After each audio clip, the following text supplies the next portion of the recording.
Good evening, everybody. My name is Councillor Paul Miller. I'm the chairman of the Planning and Infrastructure Overview Committee. On my right is Councillor Stephen Peach as the vice chair, and we have the officers to my left, and this is addressed mainly to the public, and members of the committee to the left and the right. Have to go through a couple of admin points at the moment. Fire evacuation for those that aren't familiar with the building. There are no fire alarms scheduled for this evening. If the fire alarm does sound, there are two exits from this room, one at the back and one over to my right. And if you would gather at the Memorial Park just outside the building, please don't go away. We need to track whoever's in the building, make sure everybody gets out. The meeting is being webcast. It's on and running. Apologies for absence. None. Resignations and replacements. Councillor Potter. Sorry, Chair, I thought you'd have it before you, but I'm replacing Councillor Gary Watts for this evening. Yes, I was aware that this is for the benefit of the webcast. We always go through the formal procedure. Thank you. Declarations or conflict of interests on items on the agenda this evening. Councillor Harvey. Thank you, Chair. I have a personal interest in a number of these sites that may well be coming forward as part of the plan. It's a personal interest. It is a non-disclosable. It is not a non-disclosable pecuniary interest. It is purely a personal interest, and I wish to put it on the public record for the sake of transparency. It opens. Thank you. Urgent item. Sorry, Councillor Lee, I beg your pardon. For the avoidance of any doubt, and bearing in mind there are numerous references to sinks, ancient woodland and farmland, can I disclose that my wife and I own an area of ancient woodland which has been designated a sink, and we own farmland. Thank you very much. And we have a footpath running through the ancient woodland, because all these matters are discussed in the papers. Thank you. Urgent items. There is an urgent item tonight which I will bring to the committee, and it is to do with strategic gaps. All right. Now, there are no papers on this subject. Members have received emails on the strategic gaps, and I believe today they got some indicative maps. I'd like to pass this across for a bit more elaboration to Mr. Lambert. Thank you, Chair. As members will be aware, a draft version of the Strategic Gaps Policy was issued to members a couple of weeks back. I understand the Chair, understand the portfolio holder is keen to engage with the committee to understand their views about the proposed policy. This evening we've got a copy of the policy and a set of maps that we can give out to you. Chair, would you like to discuss that a bit later, or shall I give out the maps now? Does everybody have a copy of what was sent by email, or would they like the hard copy now? We're not going to be discussing this now. We're going to be discussing this at the end of the formal agenda. Hard copy? Right, we'll distribute the hard copies, please.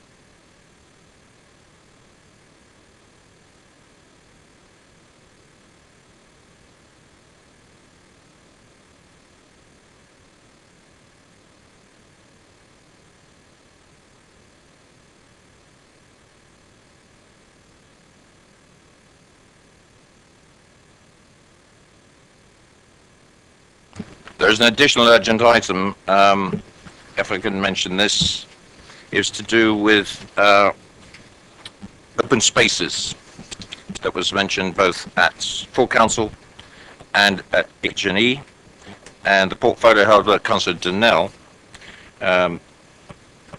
confirmed it will be discussed at this committee. It's a referral from Cabinet on the 21st of May 2013. It's to be discussed this evening under the same agenda items, the Green Infrastructure paper, strategy paper, because that's exactly what it refers to. It's a connection into the green infrastructure. So we'll cover that under agenda item 14. Councillor James. As was said at H&E last week, we have concerns as the movers of that motion that it's been discussed under that agenda item, and it was never intended for it to be discussed as part of that. It should be a separate agenda item, and I think that was the agreement of H&E, that it would be a separate agenda item, and that was the recommendation that went from H&E, that's what's going to happen. And so I'm concerned it's still being looked at as a separate item. I've had this on referral by the portfolio holder. I will bow to his wishes that it comes under the Green Infrastructure Strategy. To my recollection, as I attended H&E as well, that it was raised under that particular subject at that committee. It appears to the portfolio holder that that is appropriate.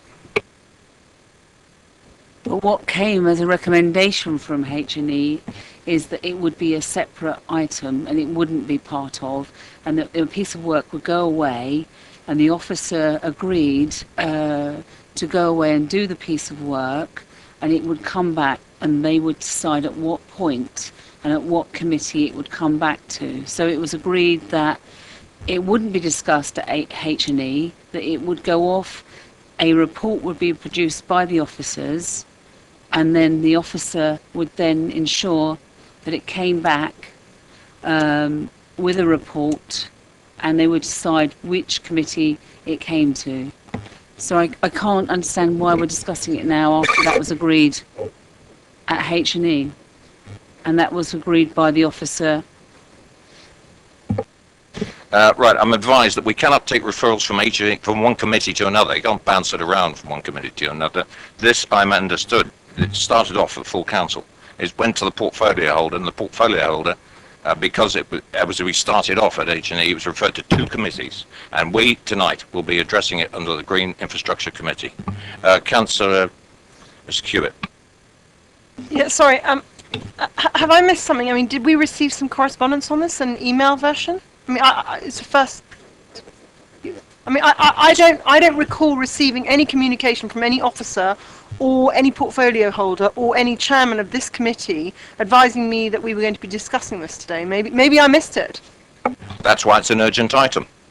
Can we have a copy of it then? Because we haven't got a copy, and then when we get to see a copy, you'll understand that we can't discuss it. Members, this was discussed at council. We are addressing it tonight under the Green Infrastructure Strategy. Have you got a copy?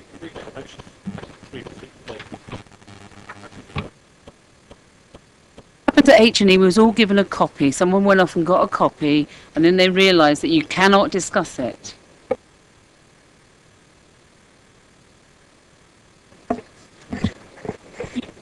I've got a copy of the motion here. I can read it out, or we can get copies made, whichever's easiest. Read it out. I'll read it out. Full council held on the 21st of March 2013. Parks, playing fields and open spaces.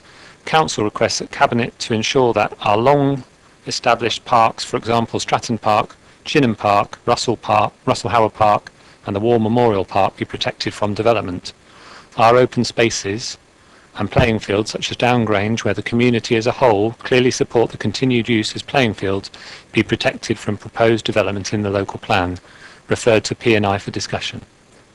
That was the motion that was, I think, agreed at council. And what was said at H&E is that you couldn't determine that without criteria and a report. And the mover of the motion, Councillor Keating, who was at H&E at the time, talking to that motion, said that it needed a report from officers to determine what criteria would be used, and they were going to go away and do a piece of work, and the report may come back here to P&I. They didn't know which committee it would be up to the office to determine where that report came.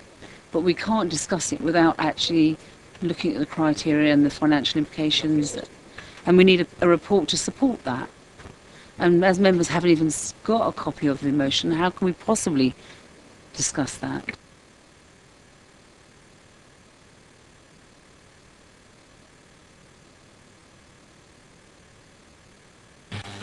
The point of bringing it to P&I looks at planning and infrastructure, and it's based on various policies. Now, the intent was this evening that when we get to the green infrastructure strategy, policies are connected to a green infrastructure strategy. Open spaces, by definition, are green areas, and they're connected in, albeit loosely, to the green infrastructure strategy. Mr. Lambert was going to explain, when we get to the green infrastructure strategy, how the existing policies for open spaces reflect to the whole of the borough to protect our open spaces. I'm not going into debate now, Mrs. But that is the way we're playing it tonight. There is nothing to see because we have existing policies on this particular topic. So at H&E, it was agreed by the officer that a report would come back on the 12th of June in relation to this under criteria. No, I'm sorry. I can't recall this. Councillor Mrs. James, we're expecting the portfolio. Are you saying you don't recall that? No, I don't recall that. And there are other members of the committee here tonight that were the same thing. We haven't got the minutes of the meeting. We have officers who sat here at that meeting from the open space.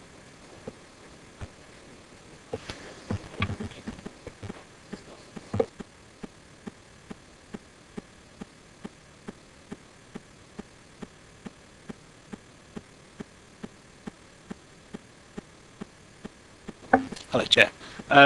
We discussed what might need to be done in terms of establishing, what work would, the scope of work to get to some policy on this. But everyone else, or others have said, I can't recall us finally deciding that that's how it would pan out, or that's the process of it. I will rule tonight that we will cover this subject under the Green Infrastructure Strategy. Mr. Lambert is prepared to make a statement relating the policies, existing policies that we have in the borough about open spaces. We're all very aware of the concerns that were raised under that particular topic. I'm as sensitive as anybody else to that. We will then, Councillor Mr. James, no, I acknowledge that you've put your hand up. Let me finish. How we address it after that, we will take advice from officers how they want to see it played. But it was an explanation to this Planning and Infrastructure Committee about how our existing policies still exist. I will go into other explanations of what was raised at both in Council and at H&E a little bit later. But I want to get on with this agenda at the moment, and I'm not going to be distracted. That's the end of it at the moment, Councillor James. Can I have a copy of the motion, because I don't have that copy, and so I'd like to have that copy as we did other papers now, please.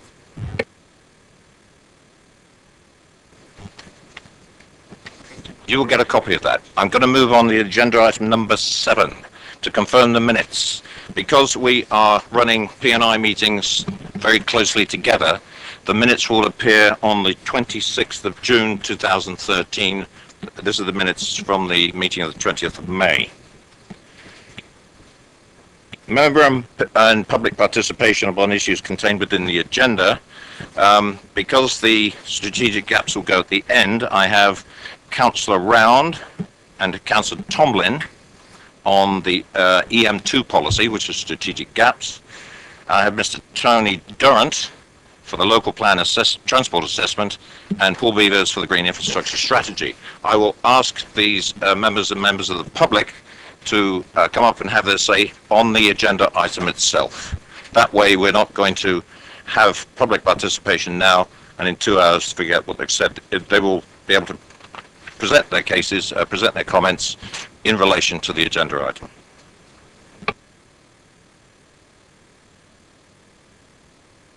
Also, there's a standing invitation to the portfolio holders to present reports of activities, again relating to the appropriate agenda items. I'm anticipating that Councillor Donnell will be here a little bit later for the Green Infrastructure Strategy, and we have Councillor Donnell, Councillor Raphael, it's all the L's, here to cover the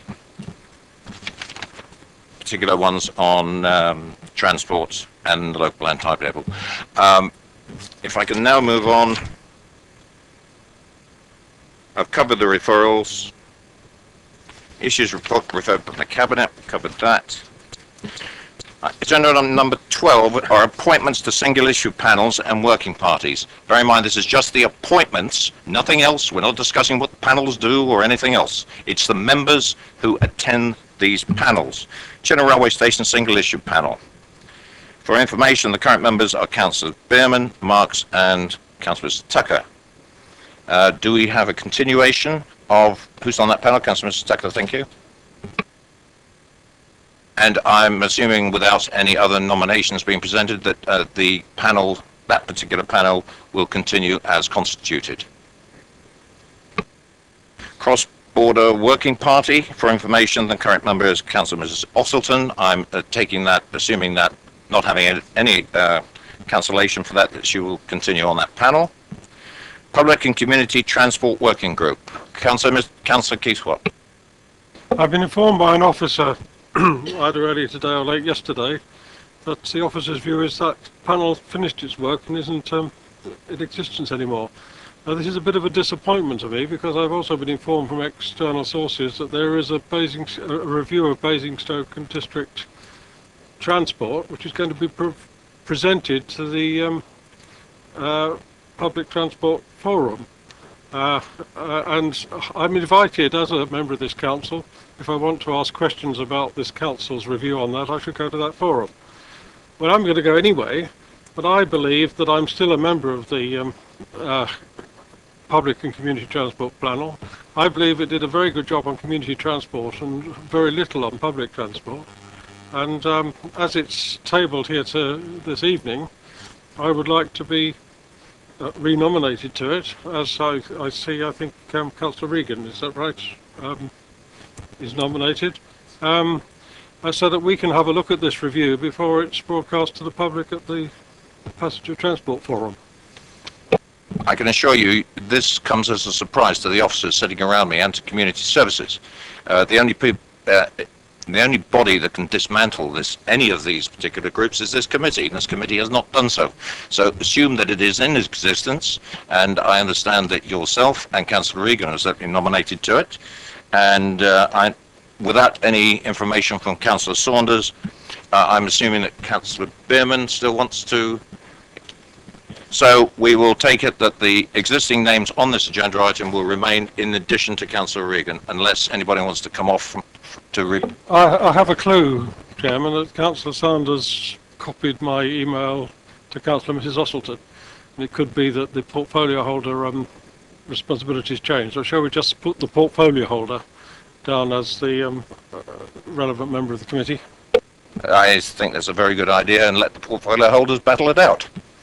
So, thank you very much for that.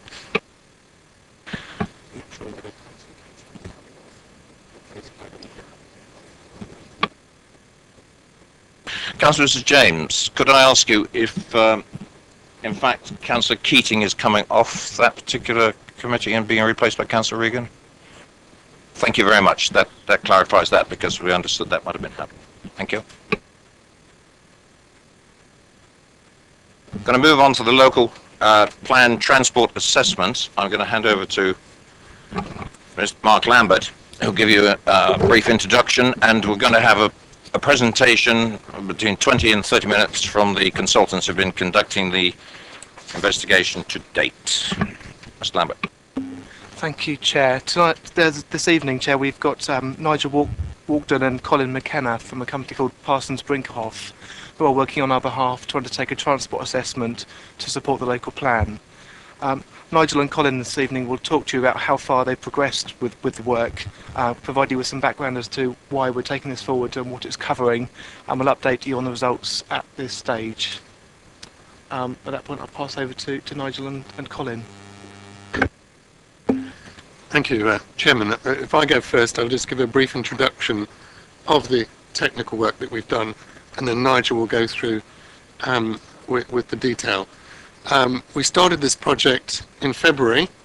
The brief is to look at the impact of the 4 allocation scenario that is being looked at in terms of developing the local plan. So it's the scenario for development. And we're looking to the period 2029, so it's looking at build-up of traffic that period.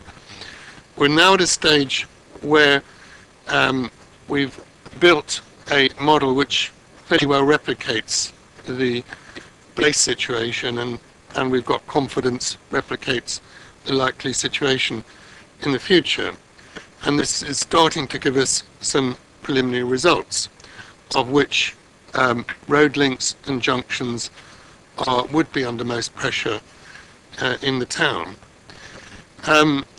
So we also have undertaken some work on looking at 2 of the key junctions that officers advised are a priority for us to look at, and we've been looking at what you can do at those junctions to mitigate the impact of traffic from the growth in development and other growth that will occur.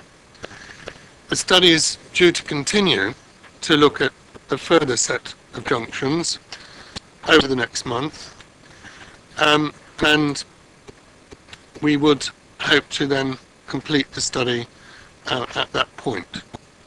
So that's where we are with the work, and Nigel will go through the technical approach and analysis and findings now. Thanks. Hello. Before we start, could I just check to make sure that everyone's got 2 handouts, which I'm going to talk through as we go through the presentation. Has anybody not got the 2 handouts? Okay, fine. Okay, we'll make a start then.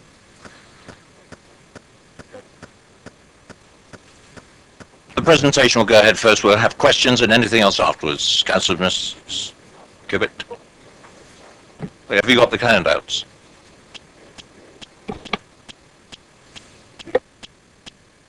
Sorry, I'm sorry, you can ask the questions at the end. I think the presentation may well answer any questions you may have. Okay, thank you. Okay, so what I'm going to talk about today, first of all, we're going to go through the scope of work, and we're going to go through the assumptions that we've made as part of this study, and we're going to talk through some initial results that we've got at the present time. Okay, so as part of this study, we've been through a number of stages so far. At stage 1 in the initiation, we agreed the methodology with the council, and at stage 1 we went through the process of building a baseline 2012 model, which included basically building a model based upon count data at the present time. We produced a modelling report on the model at that time for a 2012 model. We're currently in stage 2, where we're actually looking at scenario testing. As Colin mentioned, there are 4 scenarios that we've sort of gone over, and we've updated the model on that basis. So at the moment, we've produced some initial results with a spreadsheet model, and we're looking at analysing these results in more detail with detailed junction models. What we're then going to do is look at mitigation, and we're going to produce a result report going over this. And then we go into stage 3, which looks at a preferred allocation and looks to cost mitigation, and we'll produce a final transport assessment at that time. So in terms of the study area that we're looking at, this map highlights within Basingstoke-Dean the main routes that we're actually looking at. So the study area spreads from the A34 in the west all the way to M3 junction 5 in the east. In terms of Basingstoke itself, we're looking at things in a bit more detail. So if you can see this map, you can see that you've got the ring road in Basingstoke there, and you've got several other links actually within the town itself. I'll talk about the colours actually on this scheme at a later point. When we put together transport models, what we normally do, we build a base model for the current year, and what we try to do is make sure that model tries to replicate reality. So in this case, we don't really have a great deal of data in order to do that. So what we've actually done, we've gone to Google Maps where you can actually look at traffic speeds on the network, and we try to assess what the traffic speeds in our model are, and try to replicate what actually happens on the network on a regular basis. It's not a sort of full model validation which you would normally go through because it is a spreadsheet model, but we think we've done a sort of fairly good job given that the information that we have. So in terms of looking at the demand for transport in 2029, what we're trying to show here is that we've got a 2012 base. We know what's on the network at the moment, so we can actually see that physically. When we're looking at a 2029 scenario, we have what we call a reference case, which is all the development which will go ahead up to 2029 without the local plan allocations. So that will include committed developments up to 2029. It will include background growth from existing households and employment up to 2029, and it will include impacts from neighbouring local development plans as well. So that's the reference case, and then the 2029 local plan scenario is just the impact of the local plan allocations on top of that. So in the 2029 scenario without the local plan, this is what we're looking at. We're looking at background traffic growth of 6 to 7% from the present time to 2029. Committed development, we're looking at more than 4,000 new jobs and almost 3,300 dwellings up to 2029, and also the contribution from the neighbouring local authorities in terms of their local plans. In terms of the scenarios for the local plans we're looking at, we've actually looked at 4 scenarios. Scenario 1 was at suggested sites from the Cabinet. Scenario 2 were agreed sites from the Cabinet. Scenario 3 looks at a sort of western focus, which was development in the western half of the borough. And Scenario 4, conversely, looking at a focus towards the eastern side of the borough. If you look at the number of dwellings and floor spaces actually on this slide, you can see that there is very little difference in the number of overall dwellings and the actual employment floor space. And in terms of the actual AM arrival and departure trips, vehicle AM arrival and departure trips, there's little difference between the 4 scenarios. So if you can actually now look at the first handouts, you might be able to see things in a bit more detail.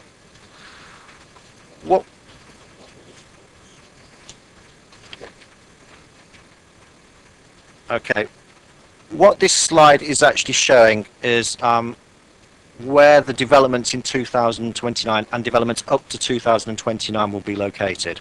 So the yellow dots are basically committed developments up to 2029, which are not part of the local plan. The green dots are local plan sites, and the sites with the boxes, there should be 4 dots in each of those boxes, either red or green. Now, what they refer to are whether each development is actually being modelled in each of the 4 scenarios that I just mentioned. So if there's a green square in the first box, it means that has been modelled in the first scenario, which was the Cabinet's preferred scenario, and basically like that, it carries on like that. So the second box refers to the Cabinet preferred scenario, the third box the western focus, and the fourth box is the eastern focus.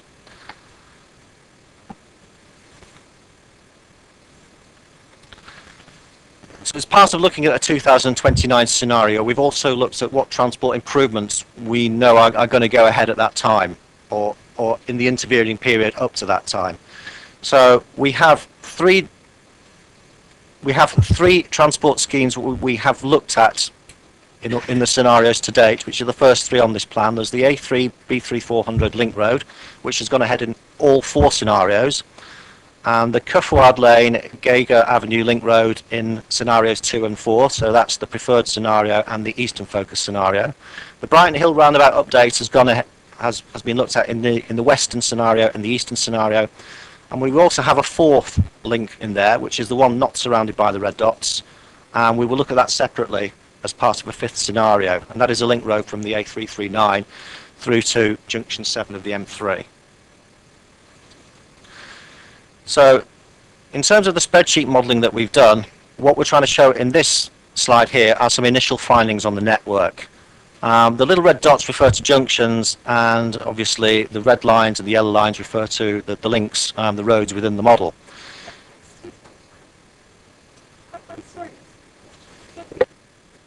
Normally, when we have a presentation from a company, we have corresponding figures and tables that we can look at. Now, I'm sure that these gentlemen have done a wonderful job, but I can't work out which table refers to the table that the gentleman who obviously knows what he's talking about is referring to. And how on earth am I supposed to understand what these eminent experts on transport are speaking about when I've never been, ever, in my entire career as councillor, to a presentation where we haven't got the papers to which the presentation refers?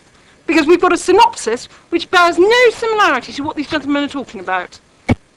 I'd like to remind you that this is an update in the middle of a programme of work that they're doing on behalf of for the council, for the local transportation study.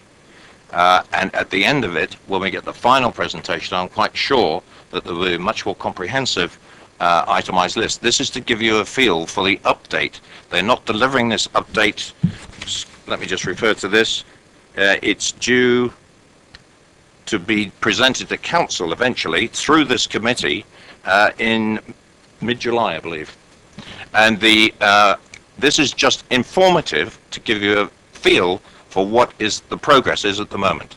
I think it's much preferable to have this update now and not just be given the result of this. At the end of this presentation, any contribution you would like to make to improve this particular study would be very welcome. Okay, thank you.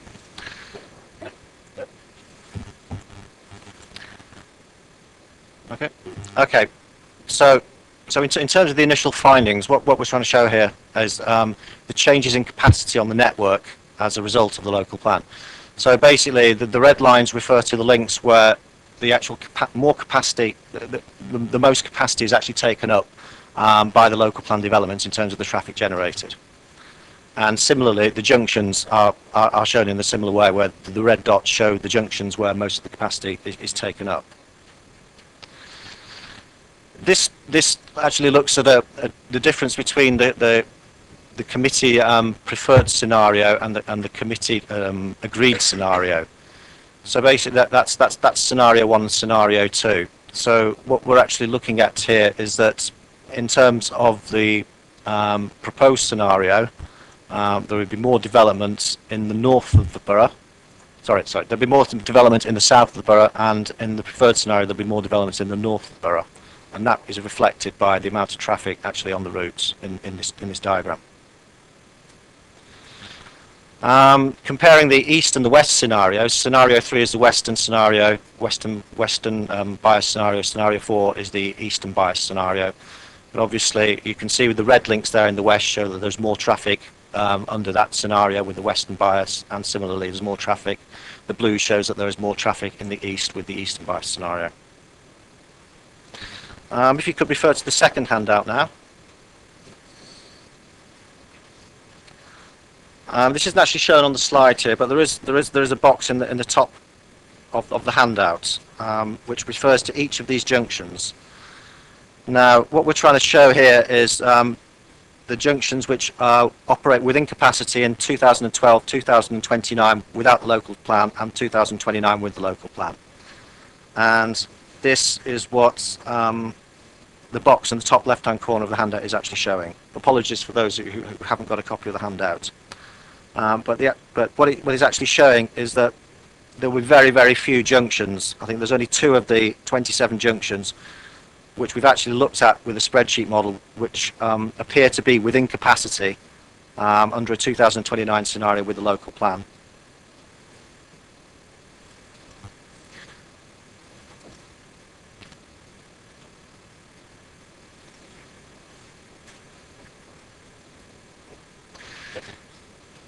So anyway, moving on from the previous list, we're looking at a prioritised list of junctions as to what we should look at in more detail. So we're taking the spreadsheet modelling traffic flows, and we're actually looking at them using bespoke software for each junction, on a prioritised basis. Just to give you a feel of what we've done, we're looking at two of the junctions here. We're looking at the A33 Binfields roundabout and the A30 Chemshop roundabout. So this is a slide showing the difference between what will happen with the local plan and without the local plan in 2029. So the yellow figures refer to the 2029 scenario without the local plan, and the red figures show the scenario with the local plan. Forgive me, I can't see the red. Would you just give me a general theme of the difference in figures? Okay, yes, apologies for that, it's not very clear. In the AM peak, if you look at the A33 to the west, in the no local plan scenario, we're looking at 770 vehicles.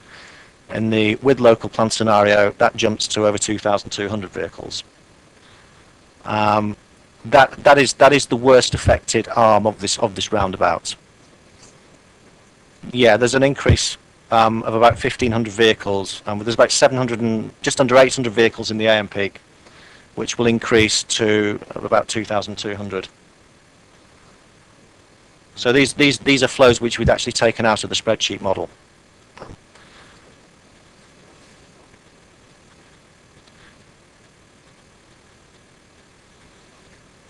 So in terms of the AMP, what we've actually looked at is we've looked at delays per vehicle on each arm of the junction, and the next slide will also show the queue lengths which actually come out of that.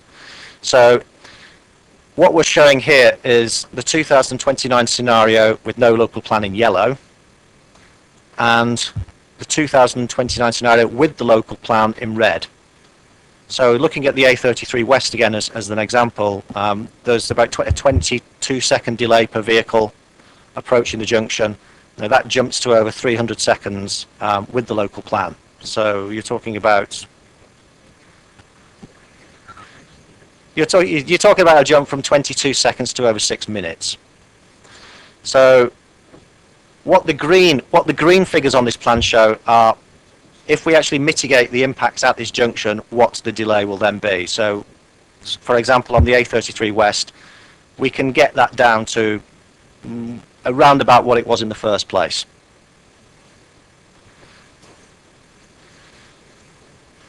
So, in terms of the actual queues, if you look at the entry arms again, I'll give you the A33 West as an example. We're looking at about 11 vehicle queue in the 2029 scenario with no local plan.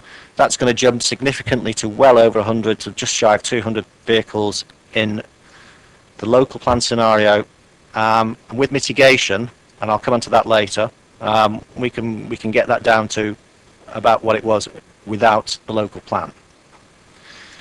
So just to explain some of these figures, if you look at the circulatory part of the roundabout, we actually have numbers there in green for the with mitigation. That's because we're looking at a signalised roundabout to actually mitigate the impacts at this junction.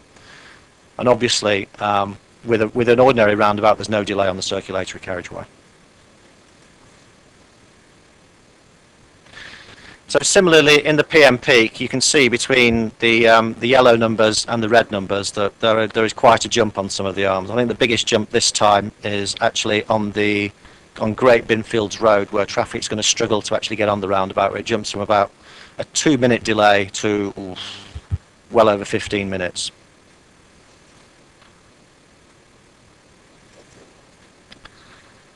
And obviously, in terms of the queue on that arm, it's going to jump from 38 vehicles to about 270 vehicles. So that's going to be a pretty long queue of about 1.5 kilometres, I would have thought.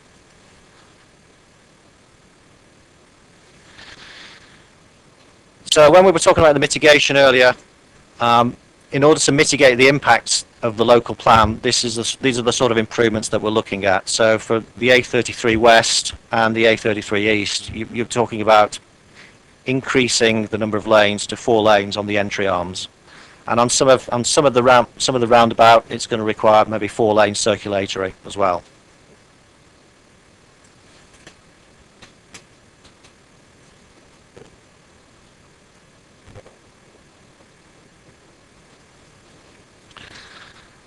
In terms of Kemp shots, It's a similar scenario really because of the growth in traffic, because of the local plan. As an example, I'll talk you through the A30 South arm, which is in the bottom left-hand corner, where in the before scenario there's about 1,500 vehicles, and after scenario, i.e. with the local plan, it goes up to about 2,700 vehicles in the AM peak.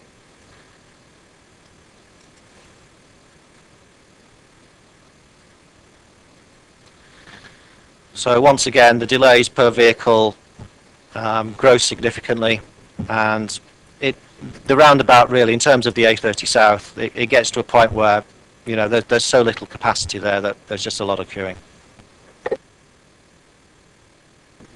The question that I wanted to ask, which you overruled, was a very specific and very pertinent one, which was that the gentlemen who are experts, and for which I really thank you for your work, and I'm not disregarding your work at all, is that they very specifically said something at the outset of their preamble, which was that they were asked to look at two junctions. Now, those two junctions are obviously the A33 Binfield roundabout and the Kempshot roundabout.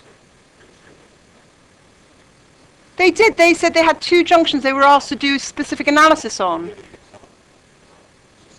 No, so I'm asking, are these the two junctions that they were asked by officers to do specific analysis on? No. What we've been asked to do is we've been asked to look at the series of junctions in a prioritised manner. So these are the first two junctions that we've looked at to date. There will be a number of junctions following this.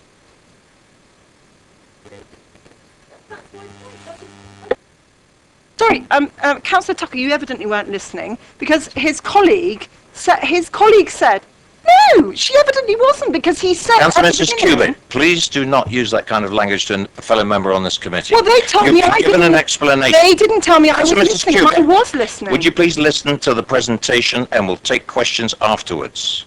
And an apology to I'm not Mrs. Tucker. apologising. Councillor Mrs. Tucker would She be said to appropriate. me that I wasn't listening. Enough.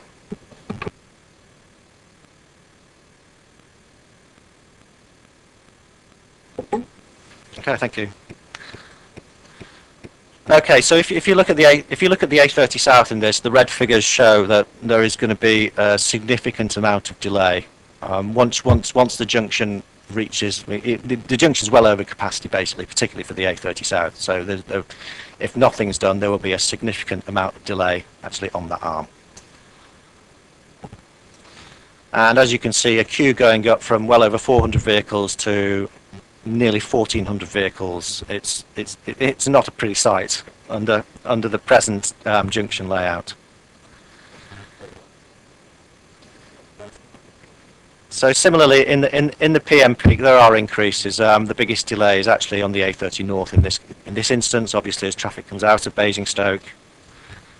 And again, the queue length is again greatest on the A30 North as traffic tries to come out in the evening peak hour. So in terms of the mitigation that we have actually looked at, you can see there that, you know, we're actually talking about widening certain sections to 3 lanes and certain sections to 4 lanes. And again, we'd have to look at signalising the roundabout in this instance. So that's where we're up to today. So as you can see in this, where the green coloured boxes are what we actually covered, where we're actually up to, and the grey boxes what we still have to do as part of this study. So we still have to look at more mitigation and more junction testing, and we're looking to produce a transport assessment within the next month or so. Okay. Thank you very much for that. Some of it's a little bit scary, but again, mitigation is what we're really looking for, to be able to even improve the situation as it is today. But that will come at the end when you've got a bit of picture when the thing is complete. Are you prepared to take some questions from the committee members? Right, Councillor Potter, you raised your hand at the very beginning of the presentation. You can lead off.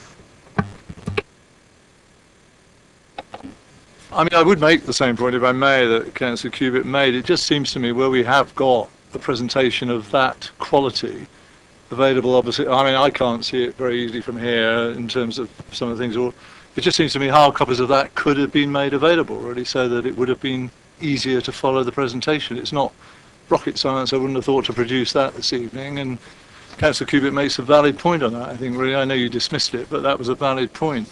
But can I just get clarity? I mean, the presenter has oftentimes talked in terms of mitigation, and I guess I know what that means in general terms, but specifically, what does that mean in the context of the problems that we see being outlined here tonight, some of which seem to me quite mind-boggling, quite frankly, in terms of the volume of traffic. But what are we talking about in terms of mitigation, and where is the money going to come from? Okay. In terms of mitigation, what local authorities are required to do as part of their local plan is to mitigate the impacts of the local plan development, so the local plan allocations. So if you have thousands of homes to build over the development period, and then you have employment land as well, and employment development within that, obviously that's going to generate traffic over and above what you would have if the local plan didn't go ahead. So that's the amount of traffic that we're talking about mitigating in this instance. In terms of the funding, it's something that we will look at as part of this study as it progresses. We first need to look at what the mitigation costs will be for each of the junctions that we actually examine, and then we will start to look at the potential funding sources for that. I mean, obviously, all of us around the table have different views about where that funding is going to come from, but in the main, we will be talking about developer contributions, presumably. Is that right? You'd be talking about developer contributions. It would be schemes that you might get through government funding, like Pinch Point, for an example, New Homes Bonus, and SIL, which will come into process. So you'd have a variety of ways in which you would collect that funding towards particular pieces of mitigation. Councillor Mitchell. You answered the first question I was going to ask. Thank you very much. I find that encouraging. I'm not in a position to have a gut feel as to whether the numbers are right, but if they've come from observation, then the start point seems to be reasonable. And what I like is, because we rejected previous attempts to persuade us about transport models because we didn't believe the numbers that were coming out of them.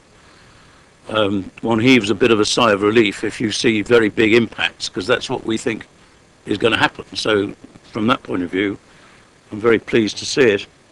I think the key thing, it's all very well coming up with a mitigation scheme. I mean, knowing the way anything to do with highways seems to cost rather more than rockets to the moon on an average per mile basis. And any other metric seems to be out of touch with all other human activities. The thing that's going to take some convincing around here is whether there is going to be such funding. And the concern, I think, will be if you didn't get the funding, what happens? Or if you only were allowed to spend this much money. So it's all right coming up with a great model of, here's the roundabout. We could argue about which one to do first, but we need to do quite a lot, obviously. Here's the road, here's the roundabout. What if only half that money's available? And be interesting to see what sort of answers we get from that. But strength your arm, keep up the good work, from my point of view. Thank you. I think it's worth saying that the way we're actually approaching this is that we're really looking at worst case scenarios, because when you're looking at a local plan, and we do a lot of work for other local authorities, and particularly for the Highways Agency, we see the vast majority of local plans within in the southeast and how they're actually being assessed. And so other local plans generally look at things like public transport provision and how you can actually manage down traffic, and we're not actually considering that to date. So we're actually looking at what the development will be, what the actual demand for transport will be by car in the absence of other interventions such as public transport. I mean, in reality, some of these delays are great. I mean, some of the delays on the A30 South going into Basingstoke in the morning that we showed, were several thousand seconds. So you're talking about over an hour, which in reality people would not stand. They would not do that. They'd retime their journey, or they'd use an alternative route. But it is in in the absence of alternatives, this is what the demand would be, and that's what we're trying to show. Thank you very much for that. The other question that I had in mind is really whether 2012 is a particularly sound baseline on the grounds of that, what we hope is a low point in the economy, and a lot of things have gone down, as it were. Unemployment, unfortunately, has gone up, and people are desperately trying to reduce their spend at the moment, and therefore their spend on motoring. Quite a lot of us have already taken action on that. But one assumes that if somebody suddenly waves a magic wand and the economy gets going again and people build all these houses, we'll get back to more normative levels of traffic. Have you taken any of that into account in using 2012 reality as being a real reality? Yeah, I mean, I think there's a valid point there. Over the last few years, you know, there has probably been, in terms of long-term trends, we've been undershooting, not just in economic growth, but also in traffic growth as well. We've actually used forecasts produced by the Department for Transport in terms of how we look at this. The department produces forecasts in traffic growth up to 2030, 2040. And in the absence of any further updates from the department, that is what we use. They do update the forecast from time to time, but you know, we have no reason not to agree with their forecasts at this time.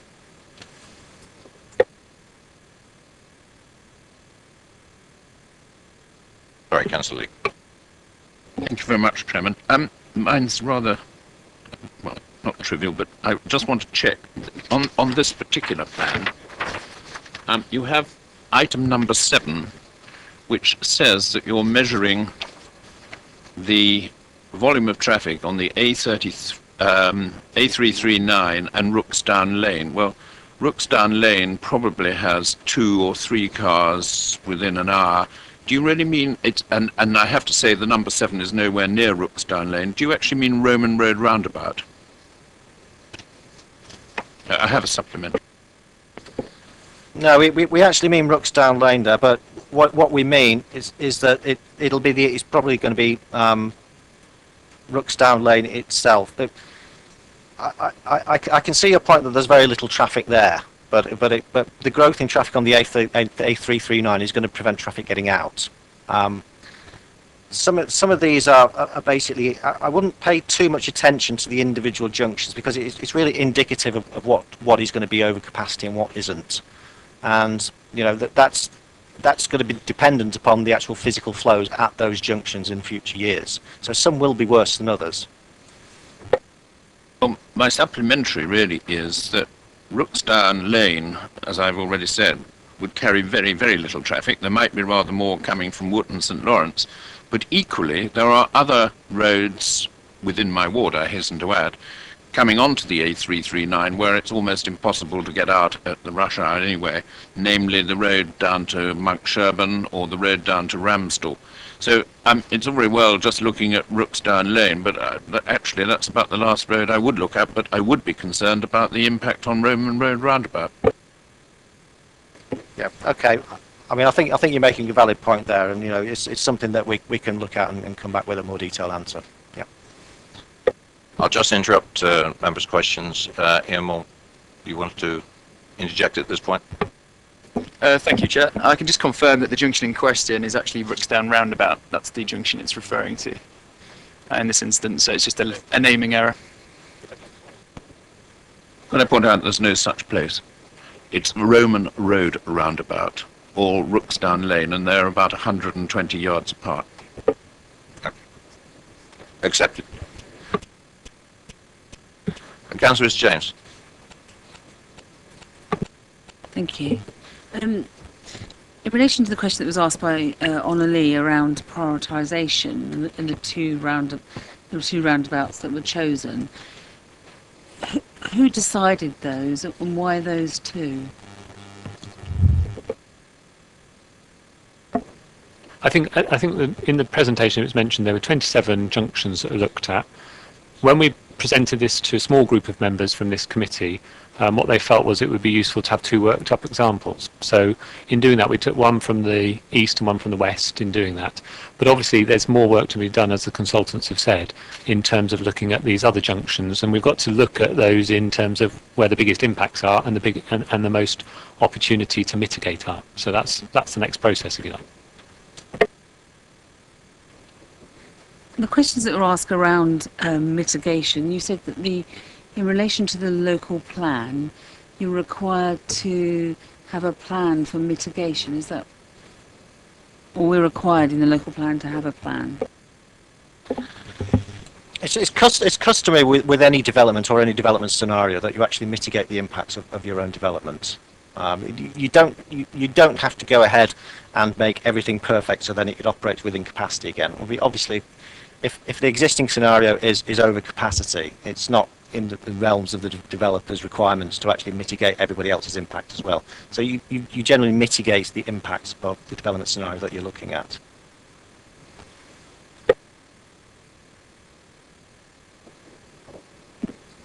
In relation to the Binfields roundabout that you showed us, the first scenario, I'd be quite interested to look at that from the two feeder roundabouts that we have, like the Reading Road roundabout and the one with the red men on, Crockford Lane, that feed into that, and what would happen in relation to any mitigation and how that would then impact on the next roundabout if we look at signalisation. And will that piece of work look at if you put mitigation on at the Binfields roundabout, what will the impact be on Crockford Lane that then will be on other roundabouts? Will that take place? Yes, I mean, it's something that we can do when we get around looking at the other roundabouts. I mean, obviously, in some scenarios you get particularly bad congested scenarios where you get queuing back potentially from one junction to the next. So the two junctions don't operate independently, and we will be considering that when we look at that. And in relation to mitigation, if something is already mitigated with traffic lights already, and so in your scenario, you talk about Aldermaston Triangle, which is at capacity now, or no, it's over capacity, and it goes on. What will happen? How do you mitigate for something that is already got mitigation in relation to the new local plan? Okay. Well, we'd look at the extra traffic, and obviously you get scenarios usually where some arms of a junction are more congested than other arms. So it's a question of how do you optimise the actual capacity within the existing junction. And if nothing can be done, then you've got to look at physically altering the junctions in order to increase the amount of capacity that's actually provided there. I know this question's been asked about cost. Is it, and we've been given a sort of list of where pots of money will come from. Is it that the development will have to be go ahead to get that pot of money to then do the mitigation work, or how does this work? Because it all seems incredibly expensive to me. I can't imagine that we've got this amount of money swimming around.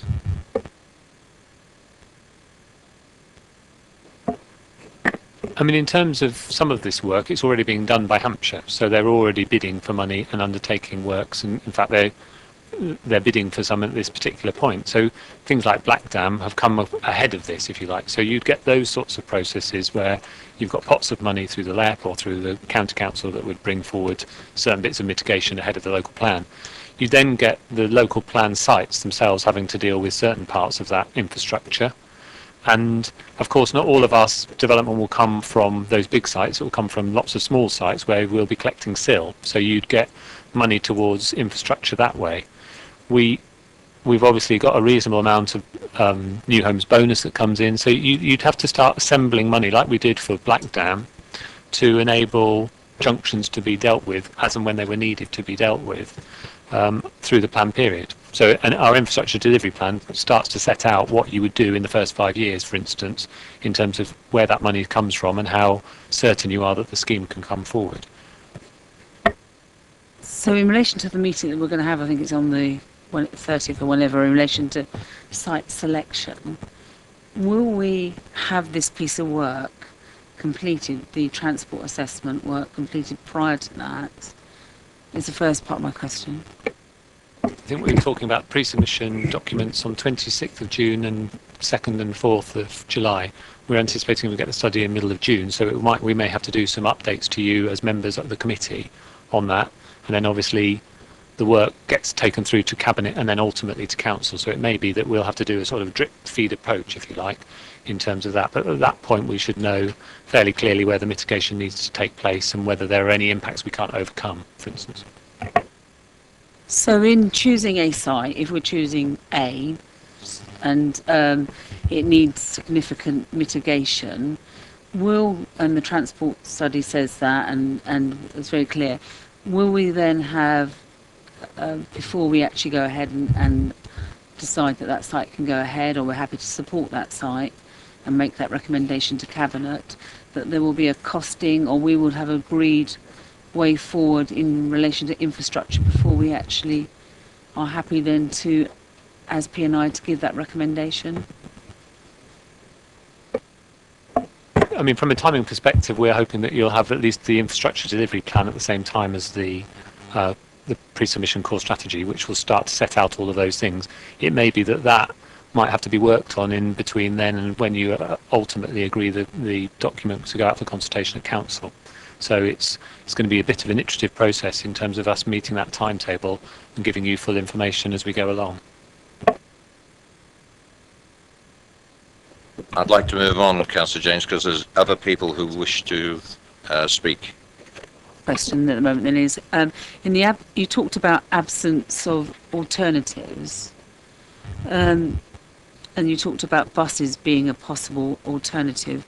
If we are going to look at mitigation of alternatives, will we be putting in bus lanes as part of this transport assessment, or will they be travelling along the same road on the same roundabout? I'm not sure. It's a difficult question to answer at the moment because we need to look at the results, without looking at the alternatives, without looking at different forms of mitigation other than the highway mitigation. But if Basingstoke and Deane did actually want us to look at that, it's something that could be done in the future. I mean, there are other forms of mitigation as well. There's what we call personalised travel planning and smarter choices, whereby you can actually manage transport demand down, which is something else that hasn't been looked at, and travelling at different times of day rather than the peak hours is another thing which could potentially manage down the demand. So, as I said earlier, we're looking at a worst case scenario first of all, and then you can take it forward from there as to what options you need to do in order to come up with an affordable solution. Councillor Watts. Thank you, Chair. I've got an assurance from officers about this, but I really want to put it specifically to the consultants. I represent the far southwest of the borough. You have on your first handout identify sites in Whitchurch and Overton, but go a little bit farther west or southwest and you reach Andover, which is outside this borough in Test Valley. There's substantial development going on at Picket 20 on the B3400, and planned 1,000 new dwellings at Picket Peace on the C22. Those two roads coming eastwards converge in Whitchurch, and then on London Street, Whitchurch, and Overton High Street, you're not really talking about junctions so much as medieval streets. Will you be reporting to us on the implications of those developments in Test Valley?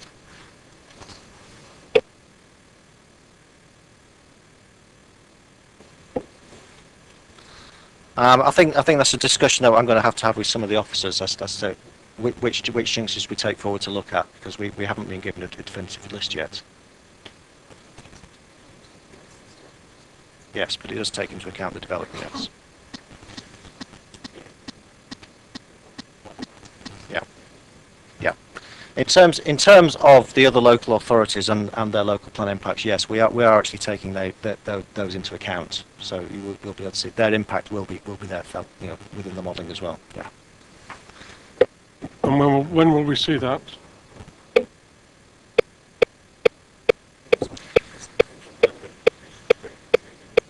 Yeah.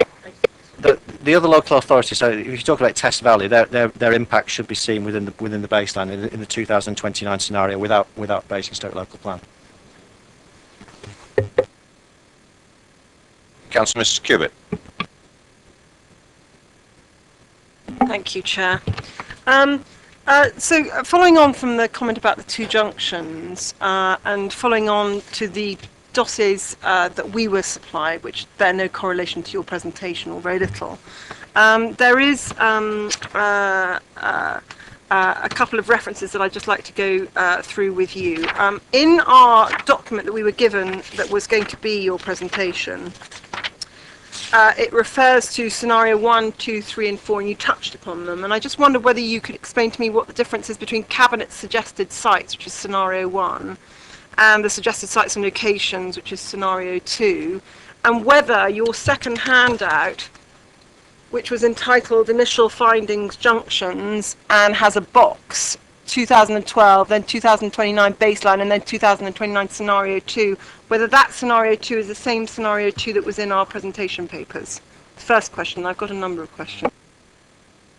Chair, if I can just comment on the first point about the Cabinet scenario, the preferred scenario and so on. Those are set out in Appendix 3 of the paper, so it lists there which sites were in which scenario. So you should be able to see there, exactly how it's been worked up.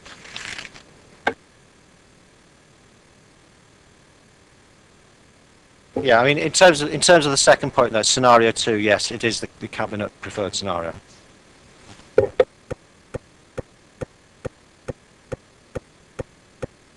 Sorry, the Cabinet agreed scenario. Sorry, my mistake.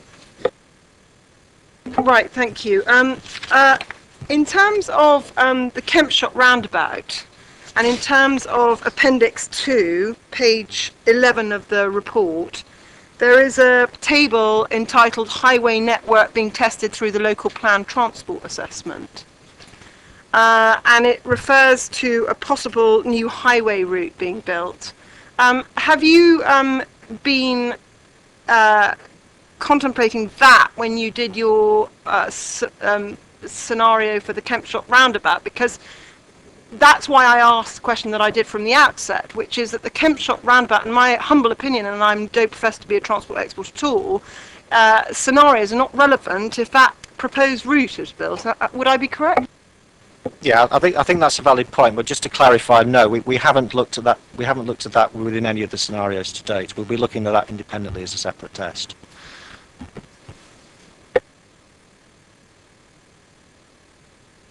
Okay. Well, just out of interest, then, why were we given this Appendix 2 if you haven't gone through it at all or factored it into your Kempshot scenarios? Chair, the map in Appendix 2 is really to highlight the work that will be going on. As the Chair mentioned, this is an interim update as to what progress has been made to date. So it's really to highlight to members and to give them confidence that this is looking at the key network and the proposed road improvements that could take place in the future.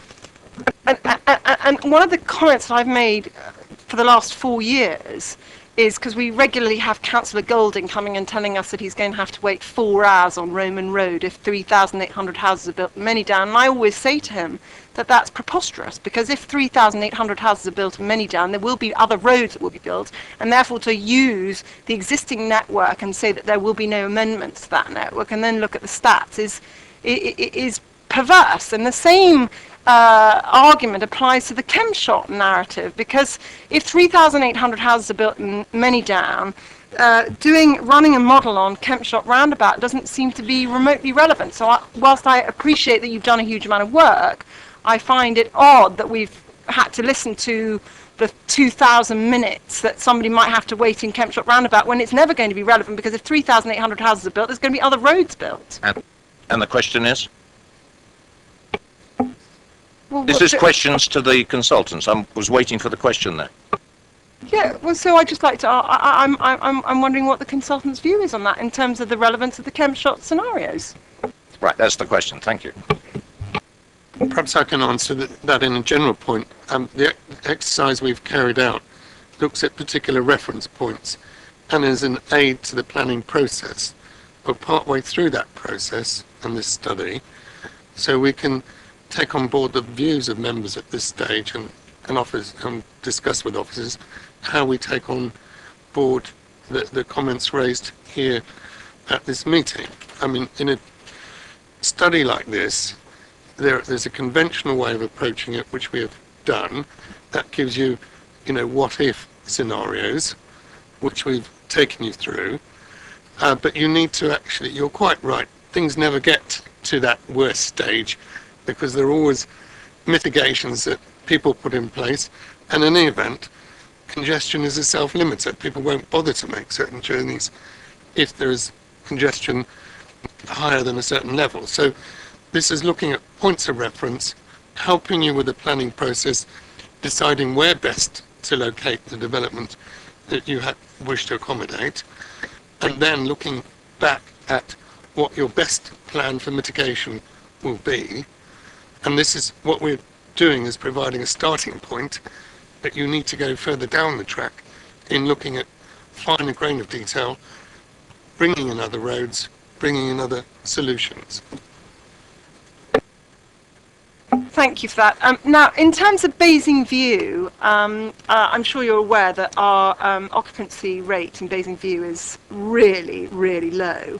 And I just wondered, given that you've used the stats of 2012, whether it has been, I'm sure highlighted to you that A, we own Basing View, B, we have grand plans for Basing View, and therefore C, whilst the occupancy is something like 30% at the moment, we ultimately, because we own it, have a duty of care to the taxpayers' residents that the occupancy rate will be significantly higher. And what impact have you factored in a greater occupancy rate in Basing View into all of your figures for the 2029? Ian, do you want to take this? I just to answer that question, Councillor, as we've referred, we have a 2012 baseline, which is based on 2012 flows, as we've alluded to. So that essentially will be based on the current occupancy rates, you could argue, so lower growth rates. In terms of the 2029 baseline and 2029 scenarios we've looked at today, the assumption for Basing View is that the public master plan, which is on our website at present, that will be delivered in full. So we would have full occupancy of the new floor space assumptions. So it's a worst case scenario, as we've touched on. So essentially, we're assuming that we'll go from the current status quo, which is fairly high vacancy rates, to a flagship business park that's all in the public domain, the current floor space levels of commercial, retail, etc. That will be delivered in full, and we've assessed the traffic impacts in full of that development. So just following on from that, so for the consultants, what increase in traffic flow from Basing View have you factored into the 2029 projections? We'd have to go back and look at that specifically. We don't have those figures right in front of us at the moment, but we generally look at the growth in the same sort of land use in terms of office take up. We use generally accepted growth factors in order to do that. Yeah, okay, I hear you, but what I'm saying is that we've got a peculiar anomaly here, in that we've got very low vacancies, and we're hoping for there to be much higher occupancies. But from what the officer's saying, you've taken that on board. In terms of tunnels and bridges, because I'm really excited to hear about all of the evaluations that you've done, because it's completely different from anything else we've seen to date, and it's considerably better than anything we've seen to date. The reason for my upset is that it's a shame that I didn't have the ability to read what you'd produced for us today in advance, because I always find it far more beneficial. But in terms of the costings for tunnels and bridges, there's basically two final factors I want to talk about. Is, have you been asked to look into impacts on the mitigation side for either tunnelling or bridges in relation to the railway line that cuts through Basingstoke?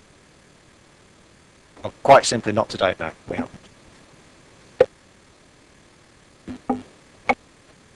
Mr. Cubitt, I believe that's outside the remit of the consultant's work, is costings.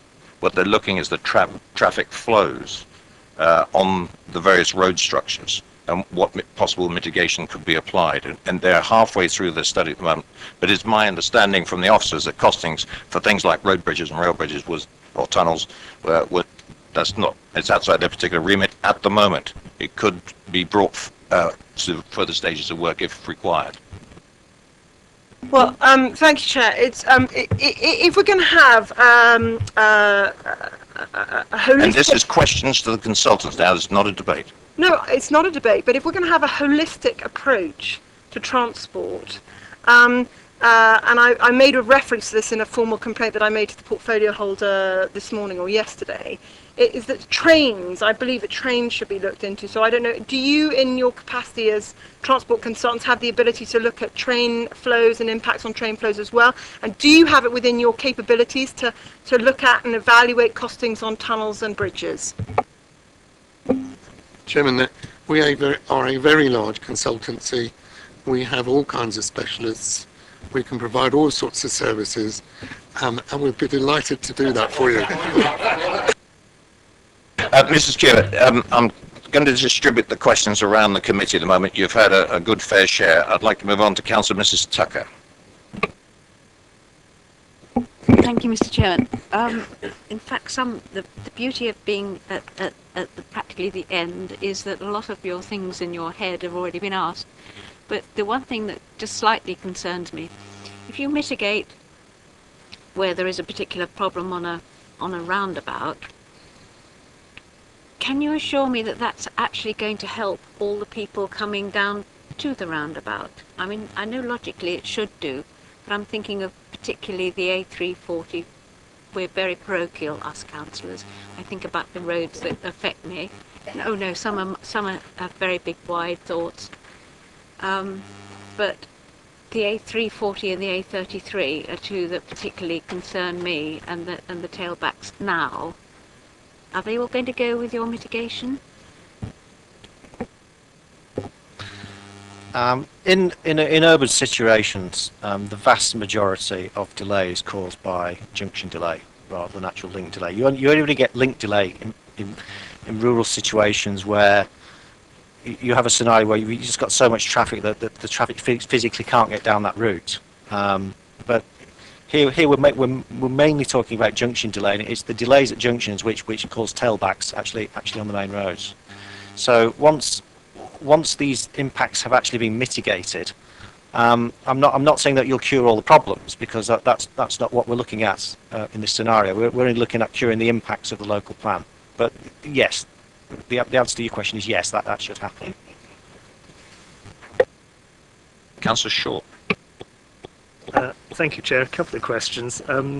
One was you referred to the alternative options in terms of from actual highways works. One of which was public transport. And it would be helpful before we necessarily sort of go purely down the line of sort of highways improvements in themselves, to just have a bit of an understanding of how the relative sort of measures sort of stack up. And I wondered if you could sort of give us a bit of advice on the relative cost effectiveness of junction improvements, say, as against public transport improvements, or other improvements that could be made. Chairman, that is a very difficult question to respond to, because in a sense it's apples and pears. The public transport, if you're putting in bus lanes, obviously you've got the capability of taking more traffic away from or more people travelling in buses and being more productive in using road space. However, you've got to pay for the buses, and you've got revenue funding issues which come into play. If you provide the capacity on the road network, then it's usually undertaken through capital costs. So you've got sort of two different apples and pears, if you like. I think the more your town grows and the more that you want to accommodate in your town, the more you need to look at some of the other solutions, is what I would say. Thank you. That was sort of helpful comment. I felt. The other thing I wanted to check out on was a question of sort of timetabling and the amount of work that's going to be done within the time available, because obviously we're working, unfortunately, to some tight timescales on the current schedule. And I wanted an understanding of sort of, what proportion of the sort of junctions that exist it will actually be possible to look at in the time available on the current timetable. Because I have an anxiety of, junctions being left out and not actually, looked at, perhaps purely as a result of lack of time. Yeah, I think again that's a fair point. What we have agreed to do at the present time is we're agreeing a prioritised list of junctions to look at to include within the timescales, and hopefully we will continue to look at junctions after that as long as we're allowed to do so. But you've got to understand that it's not simply a question of you can spend one day looking at a junction and what's required. Some junctions require more work than others, and so it's very difficult to come up with an actual number at the present time. Councillor Harvey. Thank you, Chair.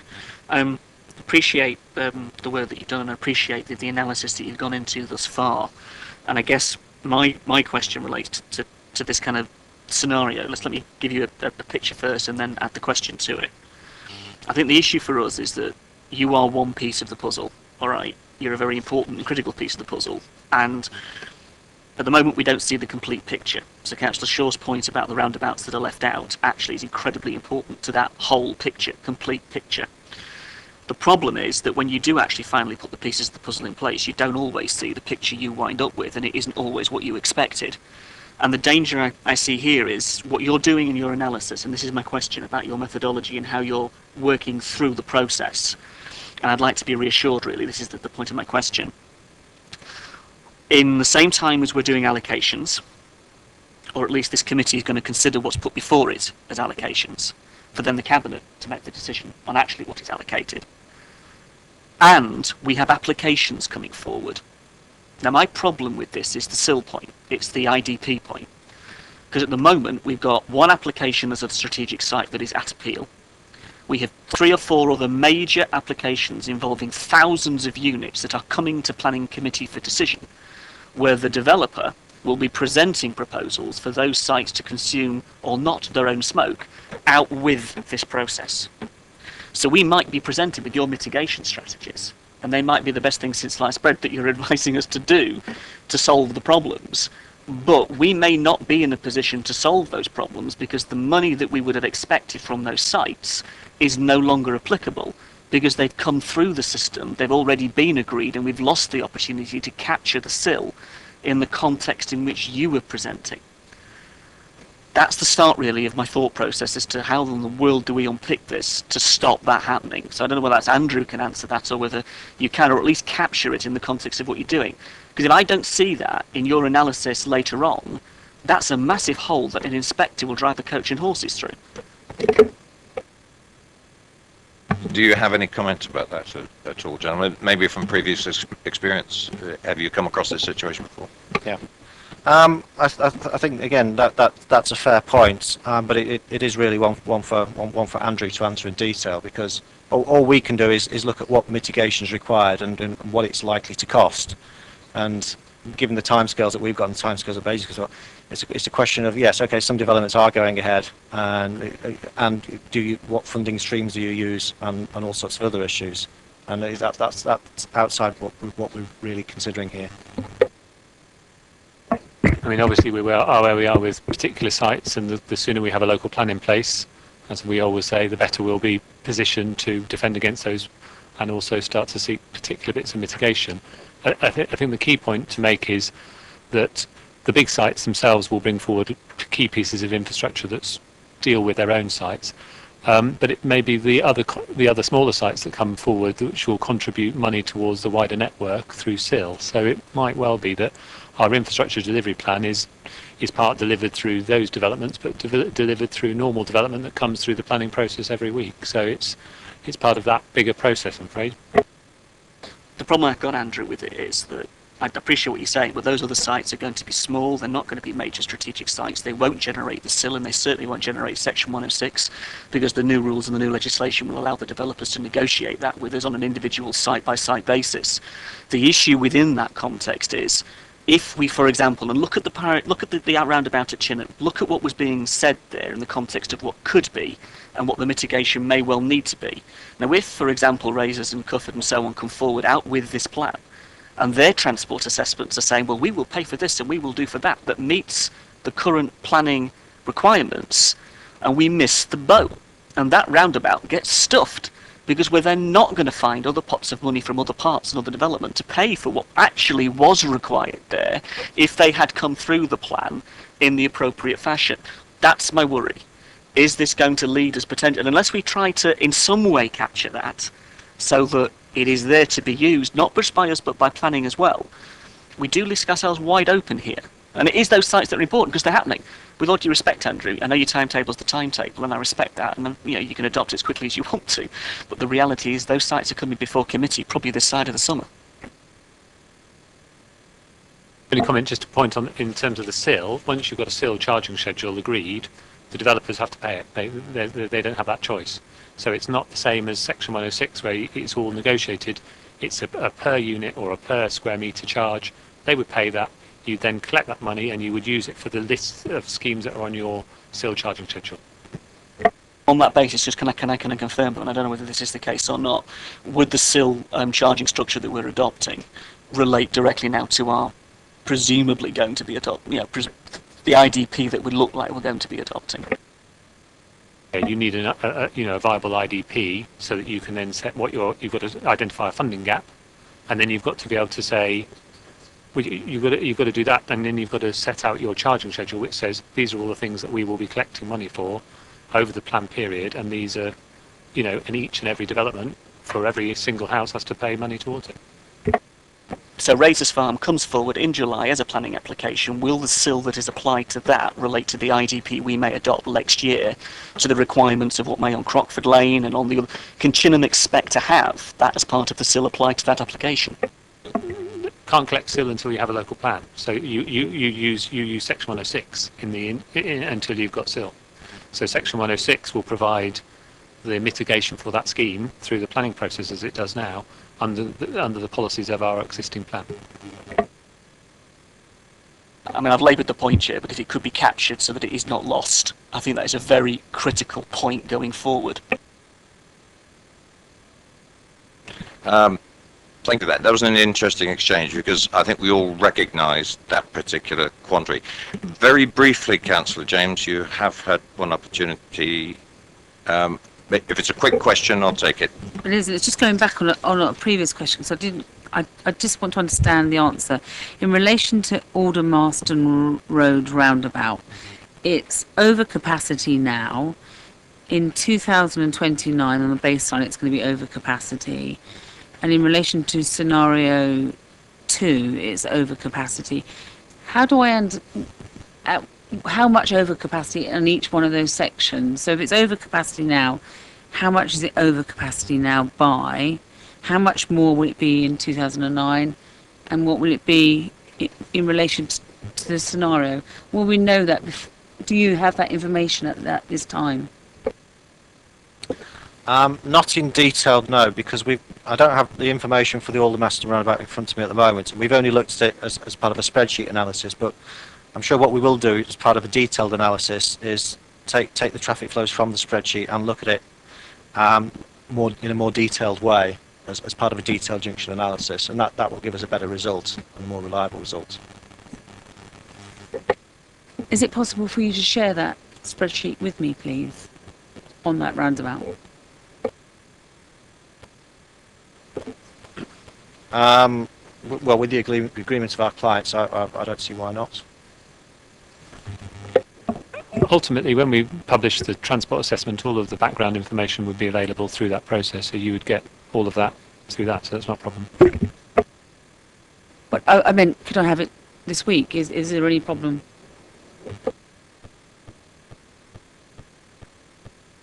Yes, Chairman, this is work in progress, but certainly what the spreadsheet analysis simply does is show you the flows that will apply at the junction.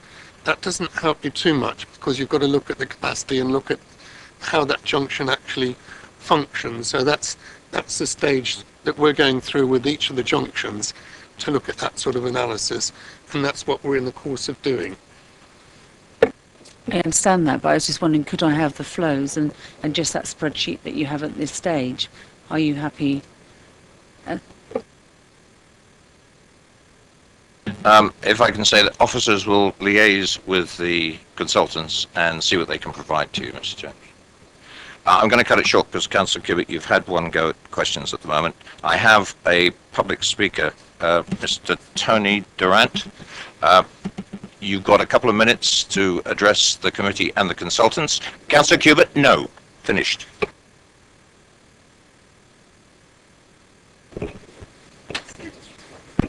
Right, thank you, Mr. Chairman, for listening to us. I'm Tony Durant from Bramley Parish Council, and therefore I am being very parochial in this, so no broad thoughts. Firstly, I just say I've not been able to speak to all of the parish council to get their views on what I'm going to say, but it is consistent with every other representation that we've made to this committee. In the traffic assessment report on page 3, it states the Saturn model only looked at Basingstoke town and the immediate surrounding areas. It implies it was a shortcoming that has helped drive this new assessment. The new assessment, from what I've seen of the maps, it doesn't include Bramley, which I think everybody would consider is fairly close to Basingstoke and alarmingly getting closer. So we feel a little bit concerned about that it's not necessarily considered at this time.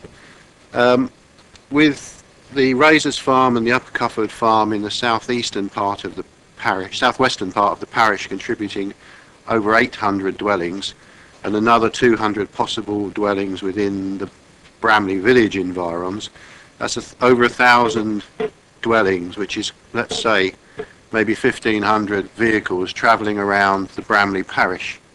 Our main concern centres on Cufford Lane and the effect of Razors Farm and Upper Cufford, because looking at the numbers you've presented, somebody would have to be mad to go south to want to go north.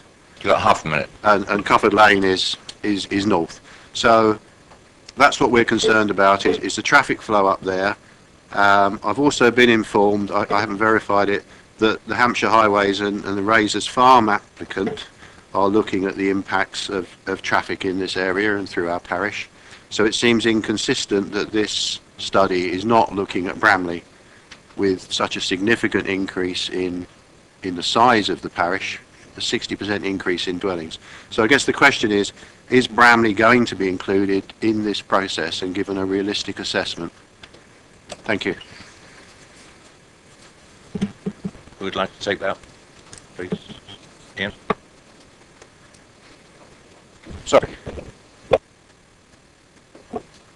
Thank you for the question there. I'll just allude to the network that we've covered. Obviously, that is detailed in the brief. We cover the A33 corridor, so the Bramley Junction, or the Bramley roundabout as I refer to it, off the A33, that is factored into the transport model that the consultants have assessed, and they have looked at that. In terms of the roads into Bramley, we're really focused on the key junctions for the strategic network, which is why we haven't really gone any further. And that's why we're looking at the key A roads, for example, across the borough. I don't know whether you can expand upon sort of how the model works and why we've gone for a strategic model.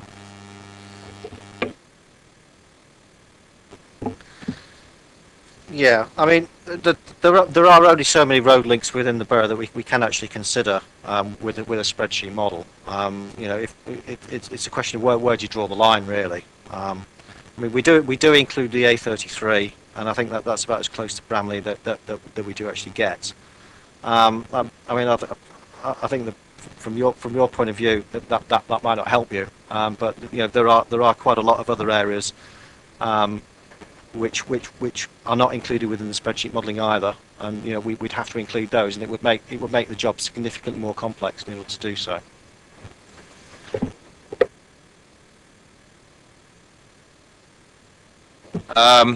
I'd like to invite the portfolio holder, if he has anything to contribute to this, to come forward. Yes or no? Transport.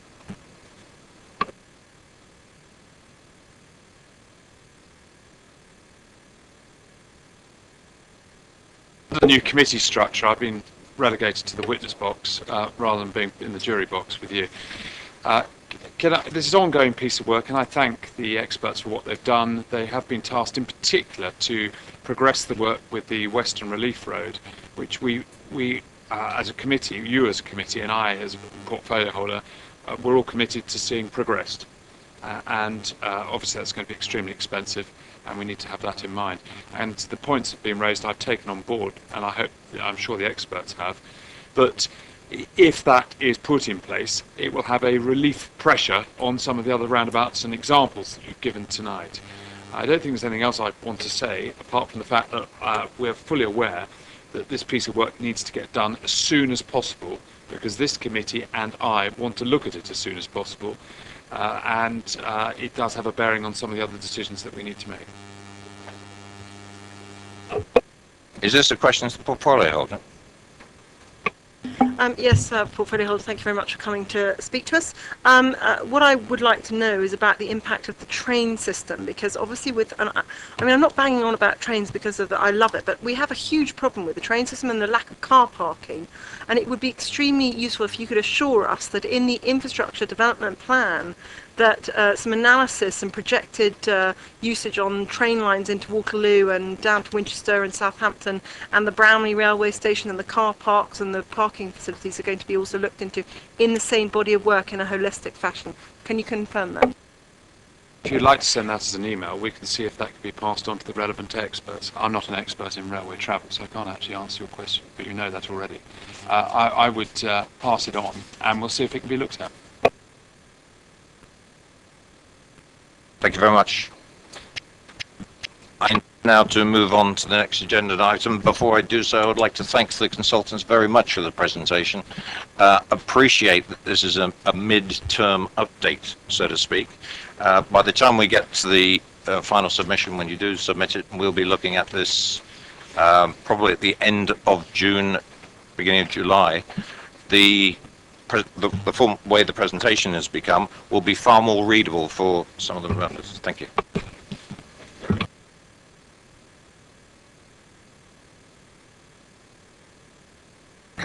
Before we move on to the next agenda item, I think it was a recommendation that the committee makes comment as well as asking questions. Well, from the discussions around the table, I appreciate that. I think the comments, any comments that were made, were taken on board, but there was no specific comments aimed at the consultants unless you picked some up specifically. They are tasked by the officers, by the way, so the comments go to the officers because anybody under contract, any changes to that contract or additions must go through the officers and the appropriate. I don't know if it has to be through the portfolio holder as well.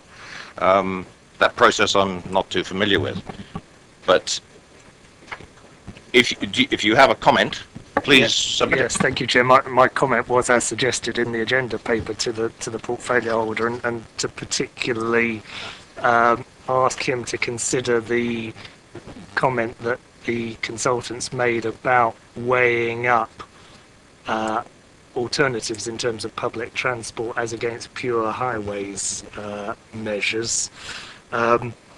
And also to ask him to look at the issue of the comprehensiveness of the work and balancing that with the need to, progress matters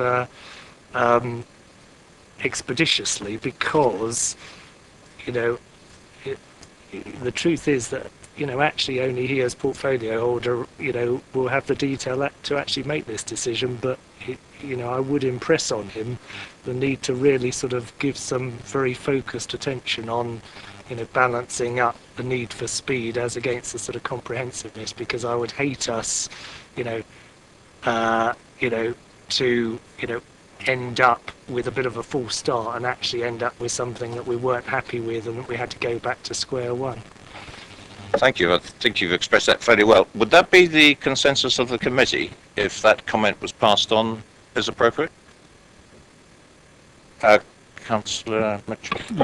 I do have a bit of a concern about the fact that, while I totally agree that it should be as comprehensive as is practicable, we must not delay this process any further, because we are 2 years behind where we should be, and anybody who wants to try and throw another delay into the thing won't get my vote, because it threatens everybody's residence. I think that has to be a constraint, because we are under the gun right now, and that affects the whole of the borough. It doesn't matter who wants to raise the point. We're all here to push hard to get the right local plan in on the new schedule, which is July 9, 2014. I don't want to go into debate about this. I deliberately took Councillor Shaw's point that these are comments to the officers to pass on to the consultants. So I say again, Councillor Shaw spoke very well about that. Would that be the kind of comment that this committee would agree? Fine, thank you very much. We'll accept that. Councillor Harvey, very briefly, please. Just very briefly. Comment to the portfolio holder on the findings of the emerging transport assessment and through officers. If we have this data, and it is very valuable, properly done analysis, I would like to see it made available to our planning teams when they are assessing the applications that are being brought forward by developers who may well have sites, I'm not saying they are, may well have sites to be allocated. I do not trust their transport consultants, and no disrespect to the ones sat here, but I know the business, the transport consultants, as far as I can throw them, because they will present you a picture that solves their problem, not that solves our problem. If we can pass that information through to be considered, that would be really helpful, I think, particularly with the diagrams and the statistics and the evidence. I'm advised that as soon as the transport assessment is delivered and approved by this council, yes, it can be used. But unless it's approved by the council, I think we'd be on very dodgy ground. I appreciate that, Chair. All I'm concerned about is we've got planning officers writing reports now on applications they've received. This evidence could have a dramatic impact on what assessment is made of that, really. Just in terms of this, I mean, obviously, we'll have this as an evidence base. We'll publish that as an evidence base. When you're determining a planning application, you have to determine what the applicant puts before you. We can use this as a validation tool, if you like, and it's something that, that if there are particular issues around a particular site, that could be drawn out through the conversation with the developer. But it would be the transport assessment that the developer put forward, which would be the one that the planning authority would have to use in the determination of the planning application. But if members sat round that table have evidence they can point to that is statistically verifiable, that is done properly just as this is, those members can raise questions of that transport assessment and its quality that may well aid them in determining those applications. Thank you, Chair. Just an additional point that it's quite important to make. I think the transport work is, the year it's looking at is 2029. So in terms of all these mitigation measures, that's the year we're looking at. Now, if these developments are coming forward, you won't have all the background traffic growth coming through over that time period. So it is slightly different circumstances. So.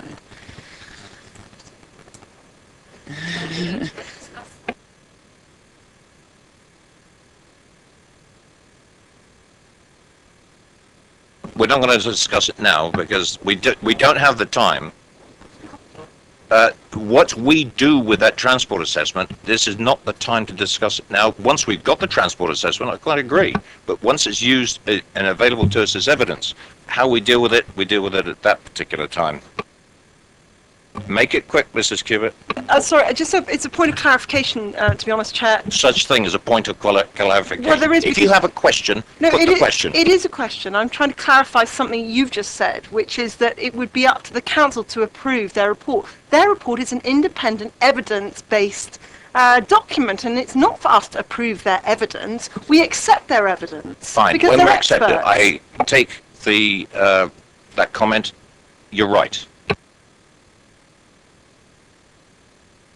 Right, thank you very much, gentlemen. Move on to the next agenda item.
Right, moving on to the green infrastructure strategy, I'd invite Mr. Johnson to present the paper.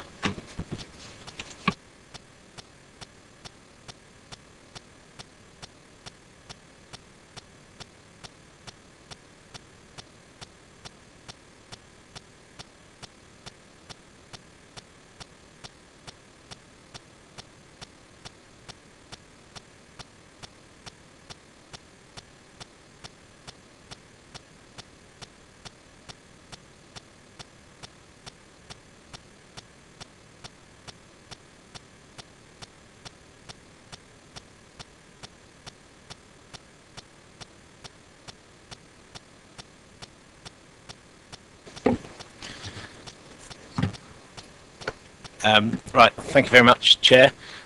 Before we start on a brief presentation and update, I'd like to introduce the officers with me. We've got Margaret McGrath, who's our Parks Development Officer, and Julia Nethercott and Gary King, who are both biodiversity officers. We've all been key in sort of like developing the green infrastructure strategy, and we're all going to be helping out fielding questions at later on. Yeah, hang on one sec. Can we just, sorry, we just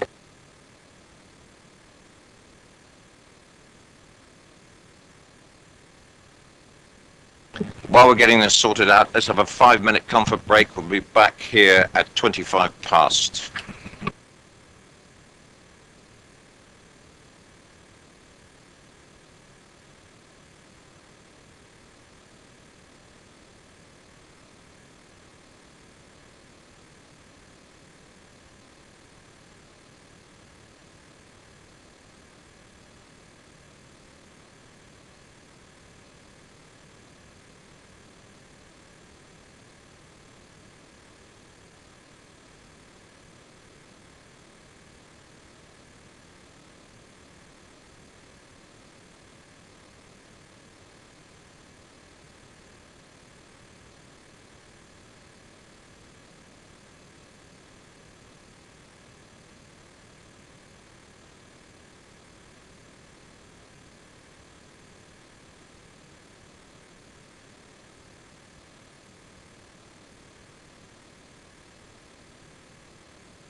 We go down. Right, members, we're going to continue.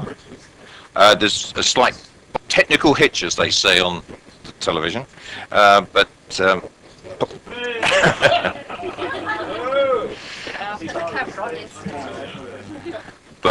Paul Johnson will make do without the slides. He's given this presentation already at H&E, and also, as I mentioned earlier on in this agenda item, we're going to include the open spaces reference. So, Paul, off you go, please.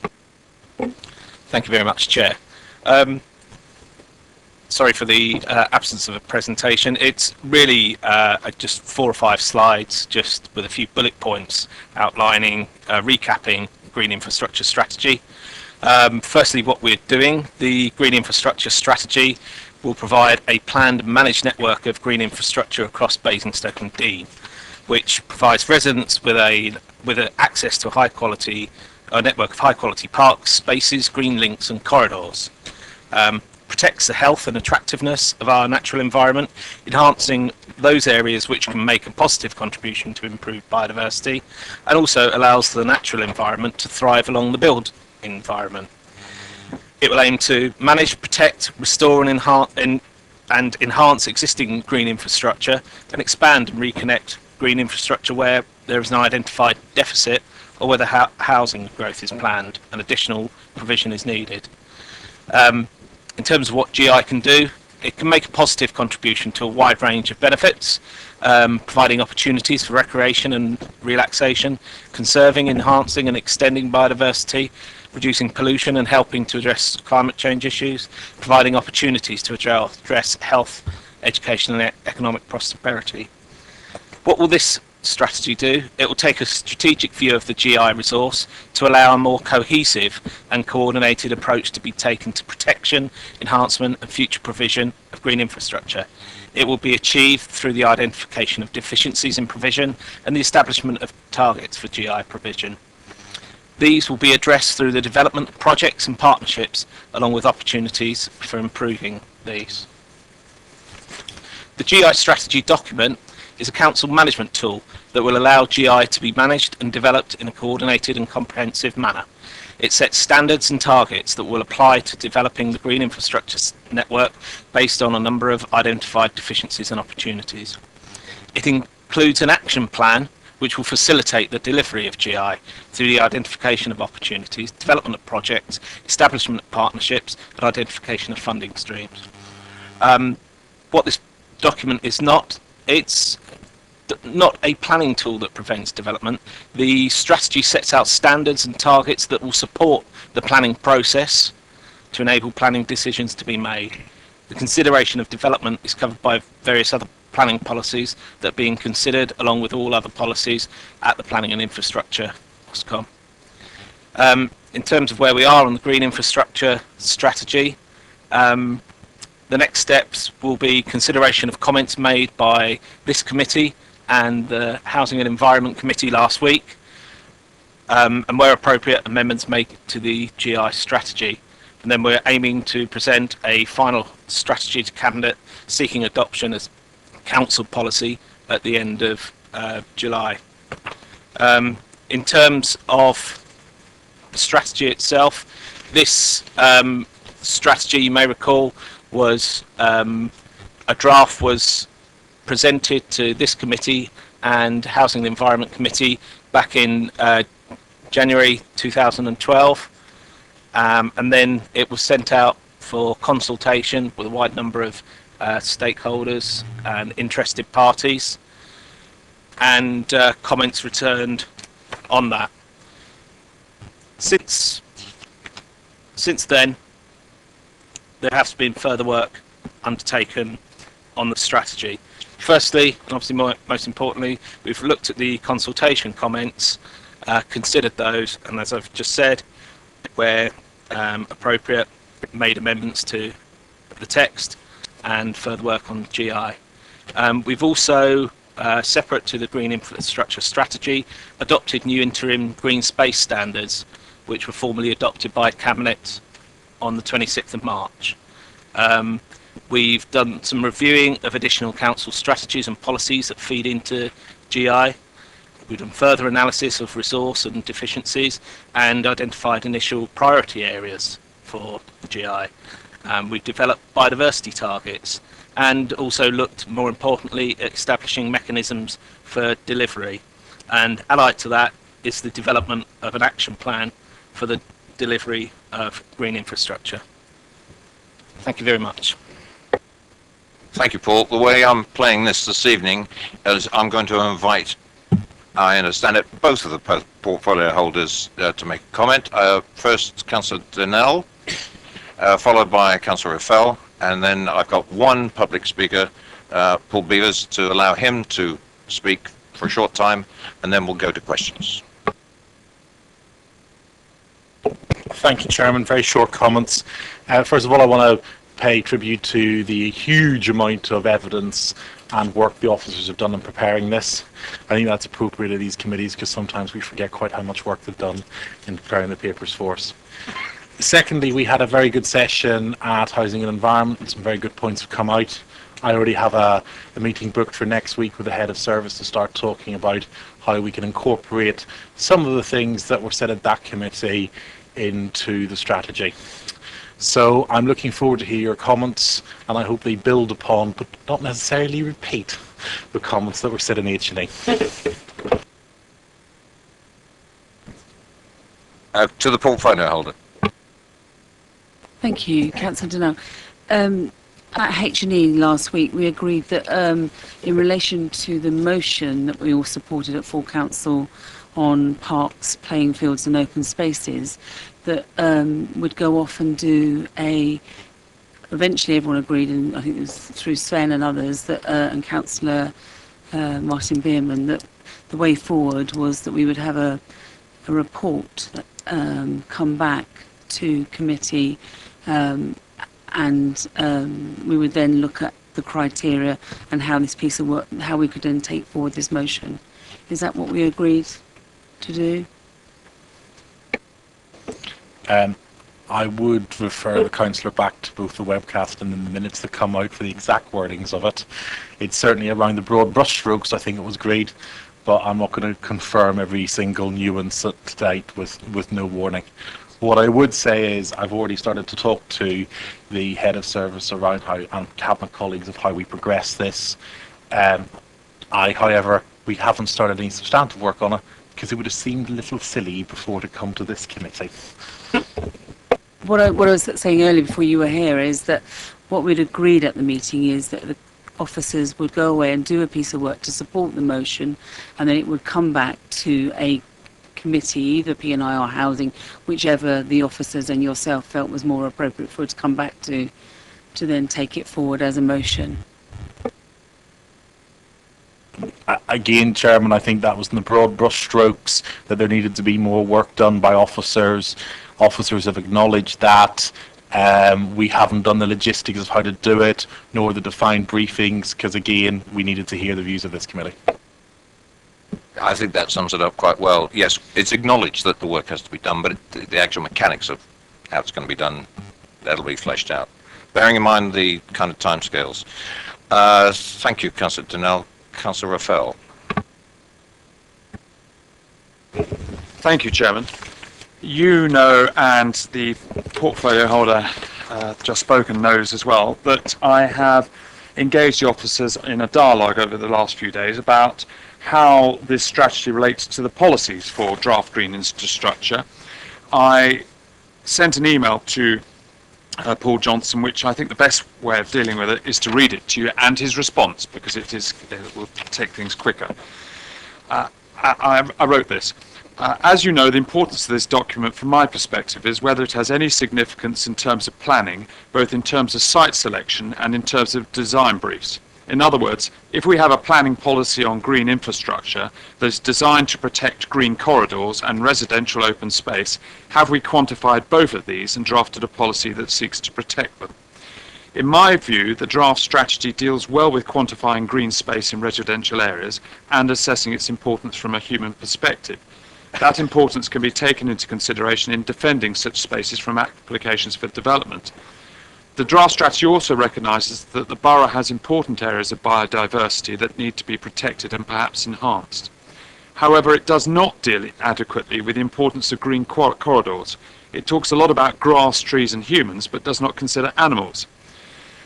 Page 5 on page, P5 on page 16 sets an objective, but this is at the start of the strategy, an objective of interconnection. And that's when we discussed this at the committee, it was my understanding of what green corridors are. They are the interconnections between areas of significant biodiversity, animals, wildlife, whatever you want to call it. Page 32 of the strategy has 5 lines on green corridors, and page 70 mentions the same points again and considers that green corridors are mainly rail routes, sides of railways, river corridors, and footpaths. Nowhere does the strategy set out the effect of development on animals and the need to protect green corridors to enable animals to survive. I'm back on my email. This was mentioned by me at P&I in January 2012, and in February 2012 I emailed Mr. Johnson the following words as a vision that we should have. And of course I wasn't expecting my words to be adopted lock, stock and barrel, but they were based upon the comments that I'd made, that you as a committee had said, yep, we like the sound of that, let's see what the officers want to think about that. And I wrote this: the council recognises that the urban environment has historically trespassed into the natural environment without the consequences for the natural environment being evaluated or compensated. That the effect of the 2 railway lines, the M3 motorway and the A34, and the spread of areas of development has severed and fragmented the natural environment in the borough. This has restricted the spread of species across the borough. That for the natural environment to thrive, there may need to be strategic green corridors between and through towns and villages and across roads and railways. And the 4th point, that parks and green open spaces play an important part in sustaining the natural environment within towns and villages. And then I went on, the Cown's Green Infrastructure Vision seeks to allow the natural environment to thrive alongside the man-made environment, seeks to protect and enhance links between the natural environment outside of towns and villages and the natural environment within towns and villages, seeks to evaluate the impact upon the natural environment of any new development and to remedy any adverse effect, and seeks ways of identifying areas that have such crucial importance to the natural environment that development cannot take place upon them. Now, I thought that was the thrust of what we'd said, and I was hoping that it might be replicated, especially in relation to green corridors. So I went on in my email. For this policy to have any effect, it needs to identify the important green corridors that are used by wild animals that live in and around Basingstoke and the surrounding town and villages. It needs to identify the effects of development on the fringes of settlements upon existing wildlife, and to evaluate whether such effects are minimal, avoidable or highly damaging. So if there is in effect a corridor, this is some examples as it were, if in effect there is a corridor across the A33, how will this be affected by development to the east? If there is development to the north of Chinham, how will this affect a corridor to the south of Bramley? If there is woodland in Hatch Warren, how will this be affected by development to the south or on the golf course or to the north in Manydown? Or are we saying that there are no deer, foxes, rabbits, badgers and game birds, and probably no mice, voles, snakes, lizards and frogs that will be adversely affected by Basingstoke's new development? I want to see a green infrastructure strategy that sets out where there are green corridors and how it intends to protect them. The strategy needs to include the evidence underpins the policy. So that's what I said. And I have to say I've received what in my view is a very helpful reply from Mr. Johnson today, which I thought I'd air with you as a starting point for your discussions. I'll read it to you. In terms of green corridors, we have outlined these as opportunities for improvement to green infrastructure at the broadest sense. However, if the view is taken that we need to be more explicit, in other words, you as a committee, in defining where these go, then further work could be done to identify broad species green corridors at an appropriate scale. We could add further reference in the strategy to these, explain their rationale, purpose and how they relate to green infrastructure. This would need to be backed up with reference to a specific action in the Green Infrastructure Action Plan to produce a species green corridor map. This would take place after the adoption of the Green Infrastructure Strategy if it were to follow the current timetable. By taking this approach, we would be able to fully consider all of the issues relating to corridors, not necessarily just corridors but possibly hotspots of species presence activity, and also cover all relevant species that may need to be considered. We would be able to engage relevant stakeholders, and there's various conservation and wildlife trusts have mentioned, to gather a wider scope of information. And we would be able to gather all existing data relevant to species corridors and identify potential habitats where species may exist, such as ancient woodland, species-rich hedgerows. Once all this information has been gathered and assessed, broad species corridors can be identified. With respect to the site allocations, the major biodiversity issues have been picked up in the site assessments, and where there are impacts on corridors, these issues will need to be addressed in the design and layout of planning applications as they're submitted. If this was addressed as part of the action plan, this would allow the strategy to be adopted and elements of the green infrastructure strategy to be progressed. This would be a reasonably significant element of work that could take a couple of months or so to get together. And he talks about the commitments to that being carried out. And perhaps bring it back to this committee later in the year. Members may wish to be part of the process of approving any corridors, but possibly this can be addressed by getting them to agree to any rationale or methodology, which can be included in the final version of the strategy that goes to Cabinet. So in other words, members, it's a matter for you. If you agree with me that these green corridors are not just constrained to rivers and railway sides, but actually run across some of these areas as boundaries, that they are being narrowed as a result of development. And to some extent, although we're going to talk about strategic gaps, I'm not encouraging you to open that topic now, but the two may overlay each other quite clearly, and that's why it's such a good thing to bring before you tonight, strategic gaps in addition to this. Then if you encourage officers to do that work, it looks like they will be willing to do it. I'm not urging a delay in the draft green infrastructure strategy. I am urging some rewriting to make it clear, if it's your view, that it should include more of this, and then the work can be built up over the reviews that take place over the next few months. So it doesn't delay the local plan. And the policy itself, in my view, seems to cope with this adequately, but perhaps in the light of your comments we can have a quick look at that as well in due course. That's all I want to say. I hope you find that helpful, members. Thank you very much. It's generated a comment. I believe Councillor Donnell would like to... You can stay there, Councillor Raffel, because I think there might be some questions. We'll do a double act. Just to clarify that point, I agree with Councillor Raffel. We've already started talking with the head of service about how we implement this and develop the strategy going forward. I'd hope for the agreement and backing of this committee, and I think together we can get this through. The important thing is we deliver a strategy which works both short-term and long-term, and enables the planning policies to deliver what we need. Thank you for that clarification. Are there questions? I've got two other people here for the portfolio holders. Are your questions to the portfolio holders or to the officer? Because I haven't started that yet, because I've got Mr. Beaver to speak before we go to the officer. Councillor Harvey. Thank you. I agree with Mark on this one. I think it's fair to say, for that matter, Robert. The question I want to ask the Cabinet member relates to how we then look at the policies, because in terms of, between the two of you, obviously you're going to have this piece of work done, and how we have, or what, and then my question to the officers was going to be the actual enforceability of this, and some of the language in this, in terms of the way a planning lawyer would look at it, compared to what we're actually seeing on the ground in terms of planning apps, Chair, and what we would like to see in planning policy. So I'm just trying to work out, and I don't know whether you can, or we need to have some sort of correlation, timetable-wise, relationship-wise, between the two. Otherwise we'll lose it by trying to rush at one and not the other. That's my starting point, really. Stage one for me is get the strategy that we wish to do. That will then feed through to our action plan, how we implement of what we're doing, but also feed through to the planning policies. I agree with Councillor Harvey, we need to do a backward feedback loop in order that we look at the strategy to see how a planning lawyer would interpret it, in order that we don't, hopefully we can increase the strength of our policy and not accidentally weaken it. So that is in, and we're already talking about how we do that. That there's a green infrastructure policy, policy EM5.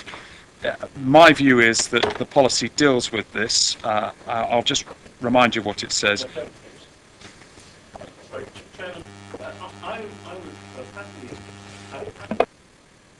with everything that's just been said on the basis of circulating the emails.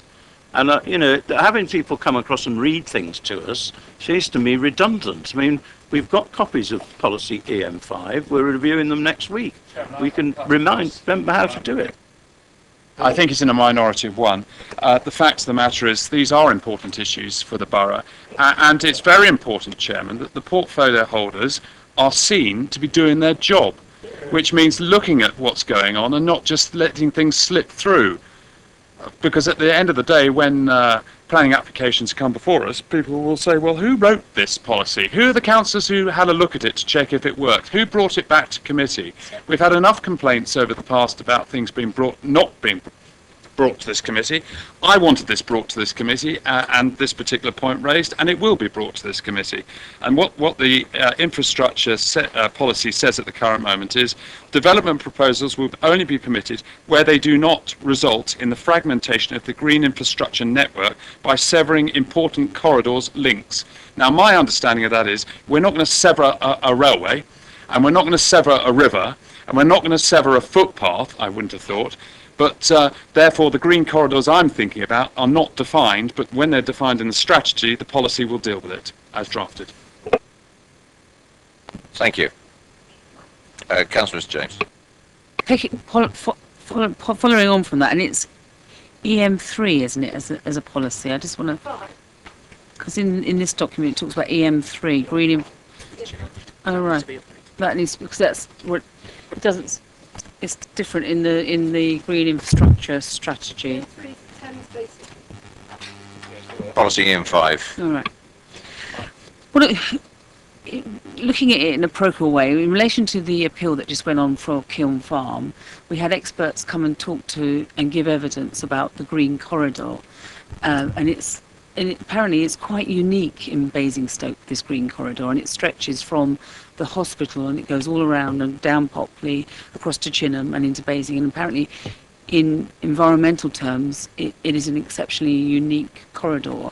And what they said is there's some species, and one in particular which is a bat, that needs the expanse of the whole corridor to be able to breed, and they gave examples. So I think in doing this piece of work, it really is important that we maybe get some evidence from some of those real specialists that understand some of those species that need the expanse of the whole corridor.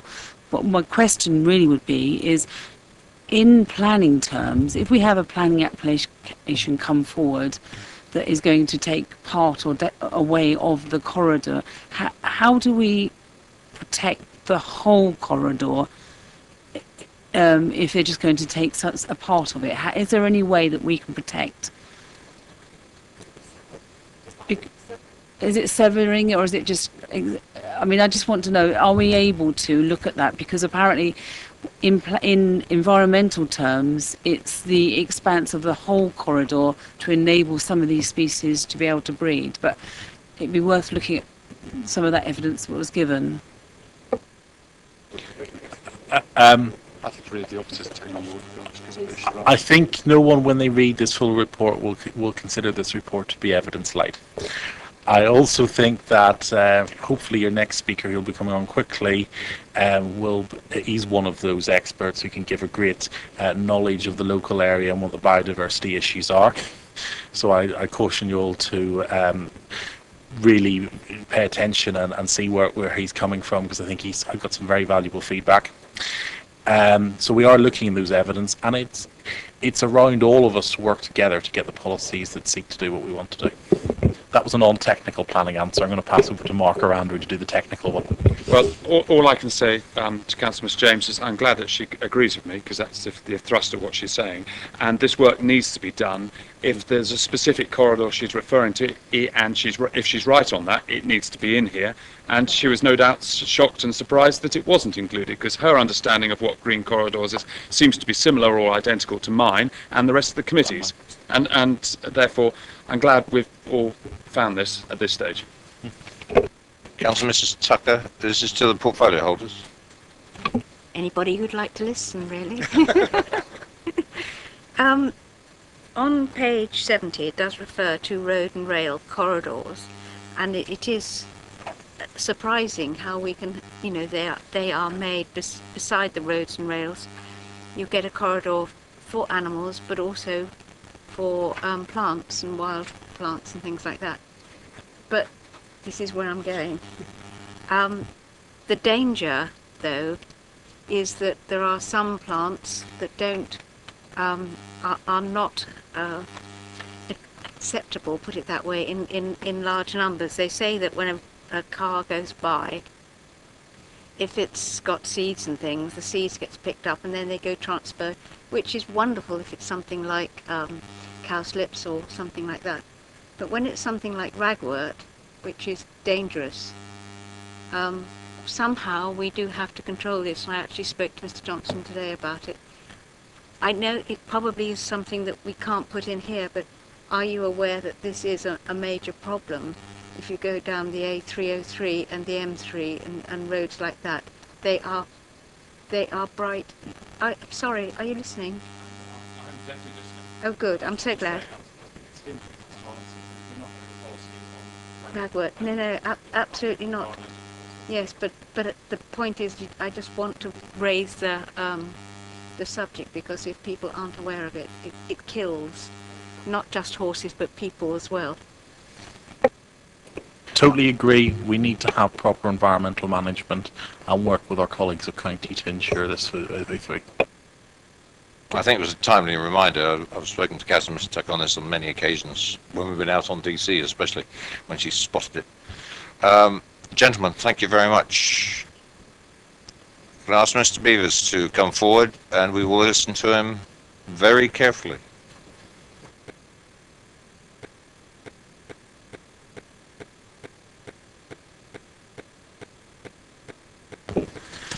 Thank you, Chair.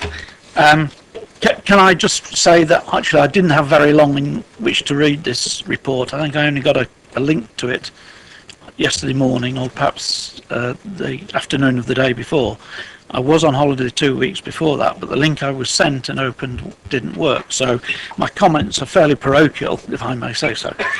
Having said that, can I proceed my actual comments by saying that we do appreciate that this has been a big task for the officers involved, and the document represents a start point from which we can do much more, so that's good. And I've listened very carefully to what Councillor Raffel said, and I think that was very, very good. His comments were very good.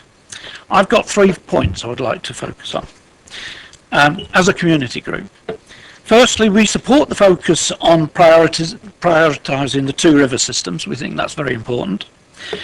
Volunteer groups believe, however, that local green spaces and local action, as well as contributing to well-being, are critical for reconnecting all ages with the natural world, if there is to be informed debate on related public policy issues. Public ignorance about biodiversity is a key inhibitor, in my view, to some decisions. We, meaning groups like ours, restore wildlife on people's doorsteps and make them aware of it, and that is a good thing to do, obviously. However, we need to be more sustainable, to add more support and community value by having help locally with work delivery, recruitment, education, learning and recreation to sustain that agenda.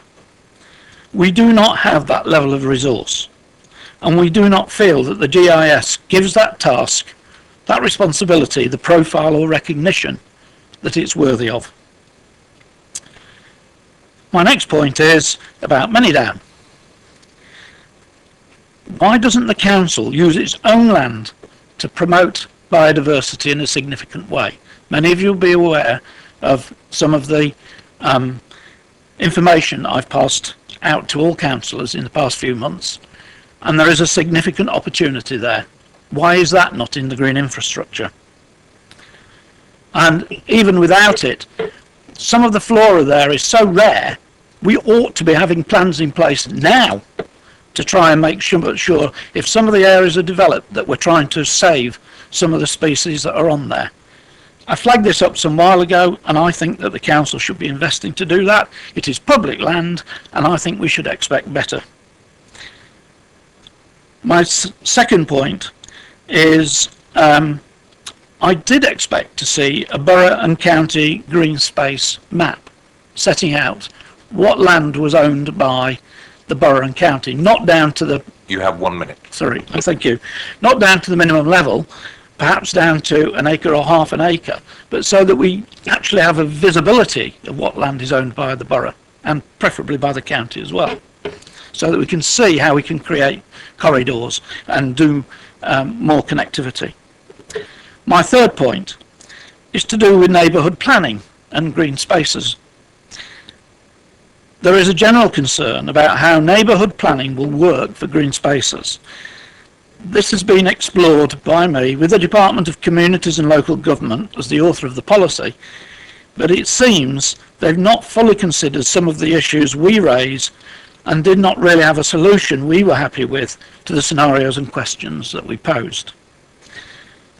If people know nothing about nature, how can they be expected to support natural green space? That's one. Could you wind up, please? Sorry, yeah. Secondly, Old Downey's at Chemshot is being restored by volunteers mostly from outside of Chemshot. Will they, after 6 years' work, not be given an opportunity to have a say in the way those that site is managed in the future? And finally, why are there so many options for green space designations and so many obstructions in place to stop anyone protecting them? Thank you. Thank you very much.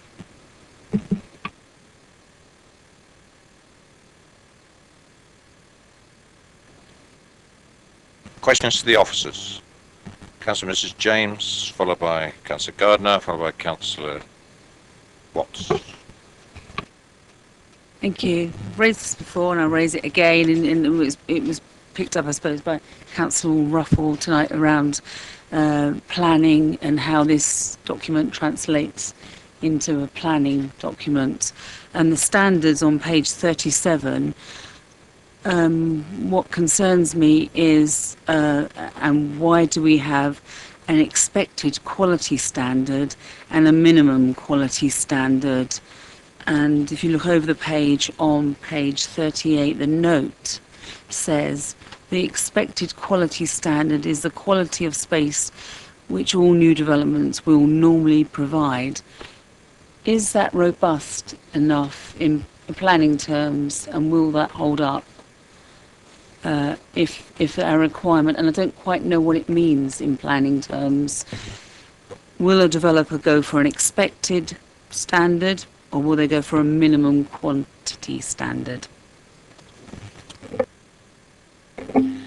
I mean, I can certainly answer in terms of my view of how the standards work, but I mean, I don't know whether Andrew's got anything to add in terms of the planning, you know, the sort of real planning policy position. But what we tried to do with this basically was to develop standards that would give much clearer guidance, as well as effectively increasing the quantity standard. So the aim was to increase the quantity standard to reflect the existing quantity of open space that we have within Basingstoke as a whole, and to ensure that future developments would provide at least that level of green space. And in order to do that, we developed the expected quantity standard.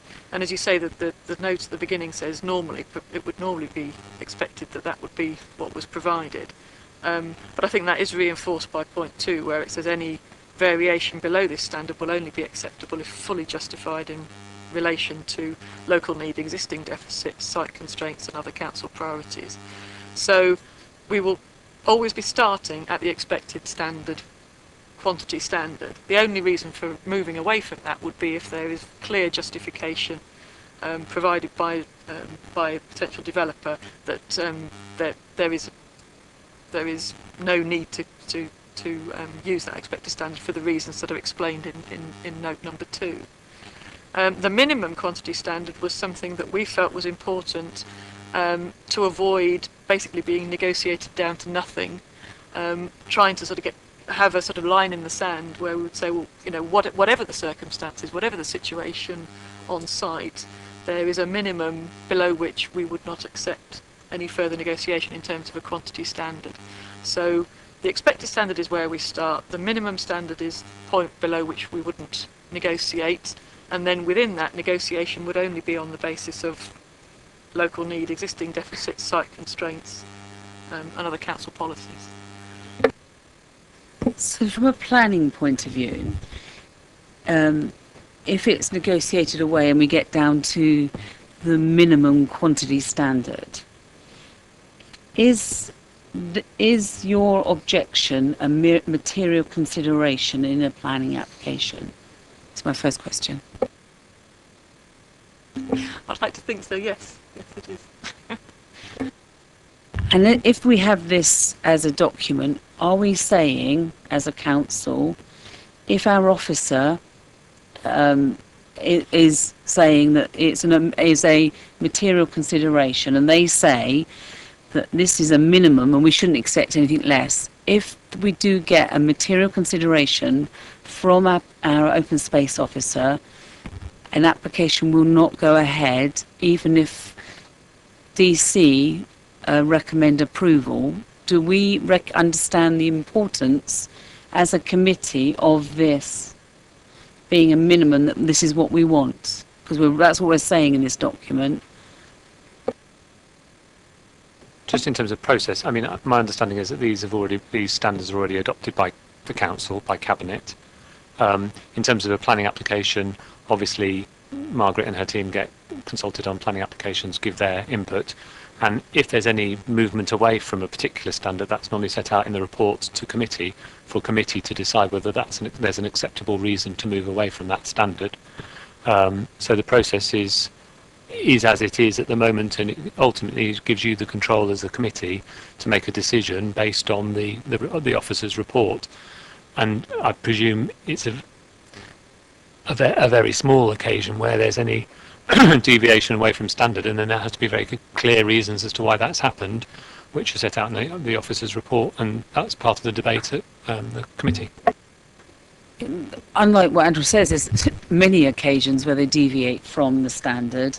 I could send people emails on how many times that's happened, and the officer's recommendation is for approval against an open space officer's recommendation for objection.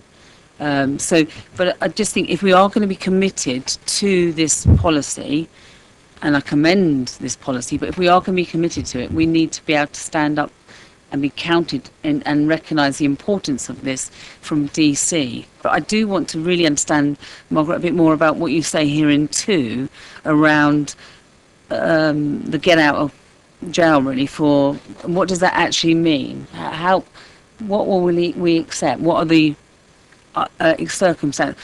However, no circumstances will the provision of, no, sorry, the bit above, any variation below the standard will only be acceptable if fully justified in relation to the local need, existing deficits, site constraints, and other council priorities.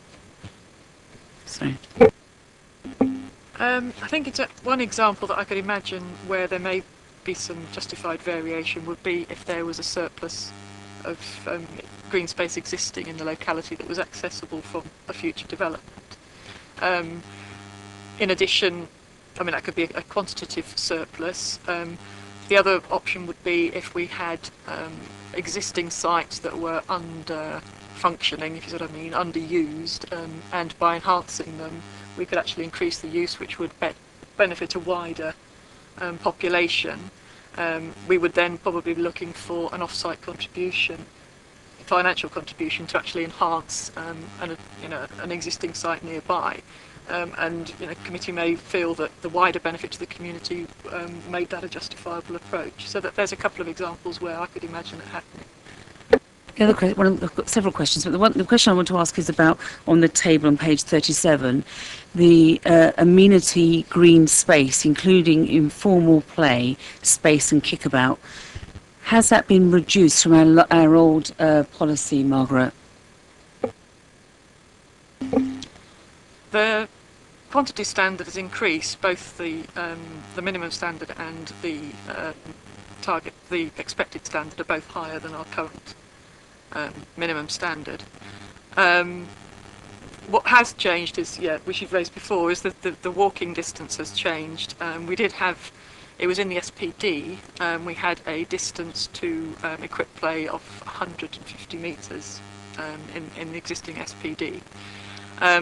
We've now got a maximum distance threshold to the nearest open space which would be suitable for informal play and kickabout of 300 metres.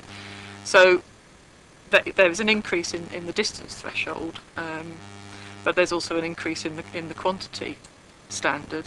And I think I've explained before that the reason for this distance threshold is that the research that came out of the Leisure and Recreation Needs Assessment that we carried out suggested that this was a justifiable distance, whereas the 150 metre distance that we had wasn't actually based on any evidence that we could establish, and therefore we thought this was a more robust standard to justify, and along with the increased quantity standard, we feel it will provide an enhanced provision of green space. Councillor Mr. Jones, just to let you know, I think it was repeated before, these have all been agreed by Cabinet. We're not here to discuss the they've been accepted by the Cabinet. They are the standards for Basingstoke and Dean.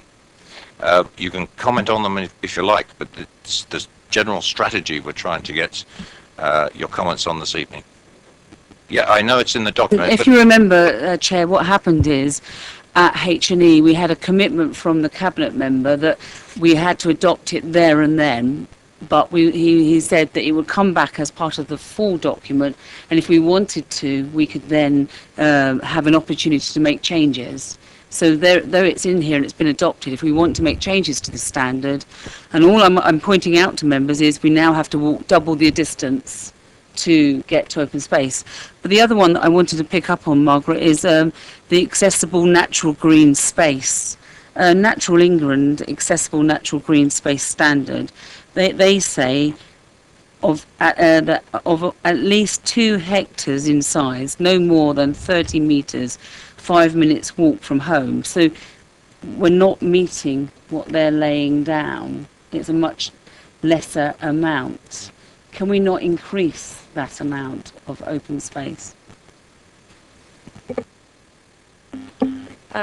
Yeah, I mean the English nature standard is sort of guidance, suggested approach, and we've basically considered that along with all the other evidence and all the other needs in terms of green space provision, and effectively come up with what we think is a balanced approach. I think it's got to be something that is going to deliver the range of green space that provides for the needs of a range of people as well as wildlife, and it needs to be deliverable. And I think if we're talking about a 2 hectare site purely of accessible natural green space within 300 metres of every dwelling, I don't believe that's deliverable within the area of Basingstoke itself. Certainly not within the town. So what we've tried to do is get a balance that's a reasonable overall quantity standard, but that provides a range of provision that will meet a range of needs. And the other thing I would say is that obviously that the multifunctional green space standards, that's purely recreational space. There may well still be biodiversity areas on top of that. So in terms of the English nature standard, there may be more sort of natural areas than our quantity standard suggests. The other one I wanted to just pick up in relation to the standards, you talk about adjacent to Basingstoke in relation to the standard. So if I just pick up on the minimum standard at the bottom of the page, you talk about 750 metres adjacent to Basingstoke, but if it's in a rural setting, it's 1,000 metres. But aren't a lot of rural areas adjacent to Basingstoke? And what I've tried to pick up before, and if we looked at some of those sites that are coming forward in green developments that are coming forward, you will be having a lesser amount of open space because it's adjacent, because of this word. This is a new word that is in there now, and it was never in there before. So because it now says it's adjacent, and many sites are adjacent, Kiln Farm is adjacent, if you just keep going, Beggarwood is adjacent, it just keeps going, you will be accepting a lesser standard. If it was a rural setting, it is a higher standard. I just wonder if you could answer that question, Mark. I think the reason for the difference in the standards for rural settlements and Basingstoke Town and the areas immediately adjacent to Basingstoke Town is because as part of the GI strategy and the standards, we would expect to have strategic, these equipped play areas within the town, whereas in the rural settlements you're unlikely to have these large-scale strategic play areas, and you're more likely to have sort of neighbourhood parks. So these are sort of minimum sizes. So what it's basically saying is that for a neighbourhood equipped play area in the town, it would probably be a smaller site, because you will also have strategic sites within the town area, so they will provide those bigger spaces. Whereas in the rural settlements, you've got a limited number of areas that you could actually locate equipped play, and therefore those spaces would need to be bigger in order to compensate for the lack of strategic sites. So that's the reason for the two different figures. So what, I'd quite like to understand what sites are adjacent. Is Bramley adjacent? Is Sherbet St John adjacent? Is Basing? What's adjacent and is going to have a lesser standard? Is Chinham adjacent to Basingstoke? Do we know which ones are?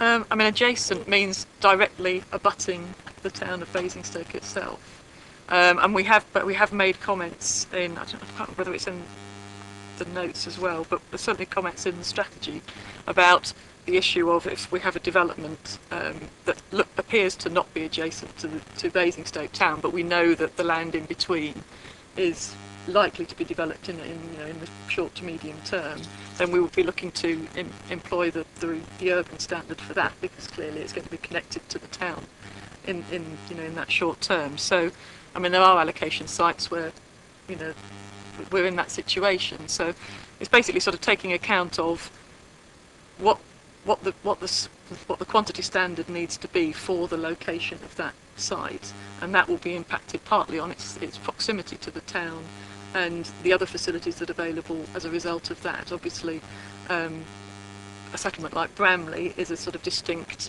settlement in its own right, and that isn't connected directly to the town, and therefore the rural standards would be implemented in a location like that. Councillor Mr James, I've got 6 speakers waiting to speak. If it's a short last question, I'll take that.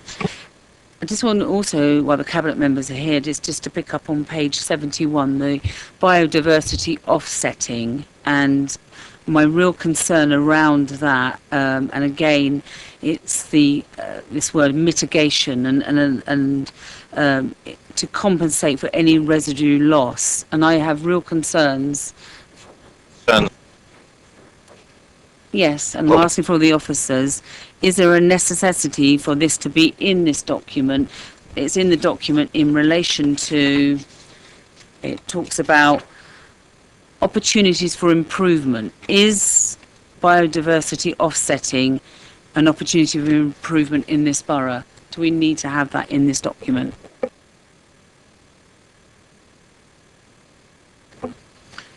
I think I explained at the last committee meeting that it's been piloted in 6 local authorities at the moment. It's a concept that's come through the Natural Environment White Paper. It may well become government policy. I think the consensus at the moment is that it could have significant benefits for biodiversity. We don't know what the results of that piloting will be, but I would think within the next 6 months to a year we will know. But there may well be significant benefits for biodiversity, and this perhaps will be a mechanism to address residual impacts from developments, those sorts of impacts that can't be mitigated on site. Also, this approach will attempt to put a financial value against habitats, particularly those of marginal quality, which at the moment are dismissed in the planning process as having very little merit or ecological value. And this biodiversity offsetting will provide a value against those habitats, so perhaps we would be able to incur greater mitigation, greater compensation for impacts and loss of habitat through development. Thank you very much. No, I'm sorry, Councillor James. I'd like to move on to Councillor Gardner, who's been waiting patiently. Waiting patiently, I have. Thank you, Mr. Chairman. Firstly, I just pick up on a typo. On page 62, target areas for multifunctional green space improvements, Tadley and Pamba. There is reference there to Burnett Bit. There is no such place, it's Burney Bit, because I do live adjacent to it. Now, there is a list there of council-owned play areas and open spaces. But I must admit, what we are missing out is parish council-owned land where improvements to provide multifunctional green space is probably better targeted than on council land. Because I must admit, in Pamba, we would be better off looking at Pamba Park, which is parish council owned, which could be improved, as opposed to Burney Bit, which is very undulating. It's not a level piece of open space. If we are going to put resource into it, it might make more sense to look outside purely council-owned land. That's the first point. The second point on page 67, once again Tadley, Pamba and Broadhurst, we talk about Pamba Forest and Silchester Common. In order to protect the existing biodiversity value, management of public assets may need to be considered. Now, as one of those areas is common land and the other is privately owned, I'm not quite sure what you mean by management of public access.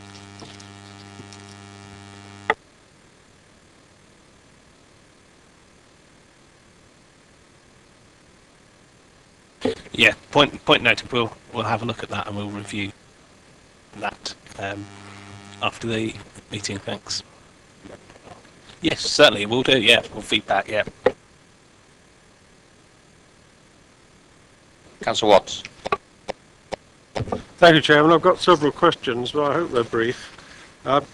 Beginning in the report, page 55 of 67, response to consultation. May I say, I think the document's changed quite a lot in structure, so that you can't entirely read across this, but there's C119, question from a councillor. Well, that was I, and you can read the question. It's about the minimum size from the allotment site as against the recommended allocations for specific sites. I'll read the answer. If the quantity standards for a particular development does not reach the minimum size for a new allotment site, then this means that rather than providing a new on-site provision, an off-site contribution is taken to enhance existing provision where it exists. If none exists, then a decision has to be made whether the development should still go ahead. Is this telling me that a planning application could be refused on the grounds that there wasn't enough space for an allotment? I've some more questions.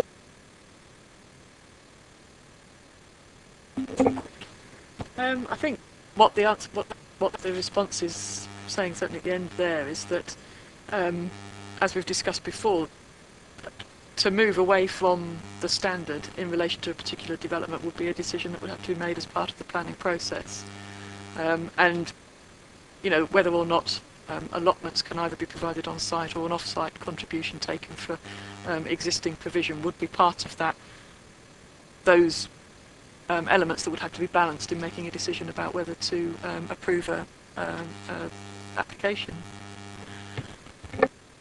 Perhaps Andrew can answer for me whether that would be a material consideration for refusing planning consent. If it forms part of the standards, the adopted standards of the council, it would be certainly something that you would put into the report, and you would consider it as part of the application process. Yeah. That's great news. I think there'll be a lot of refusals around the borough on that basis. If I can move to the strategy itself, page 55, biodiversity opportunity areas, which it says that the National Planning Policy Framework requires that planning policy should promote, so they seem to be material. The Long Parish Important Arable Plants area, very much misnamed, but there is a current planning application to put a large wind farm bang in the middle of that, would the fact that it's a biodiversity opportunity area be a reason for refusing that consent?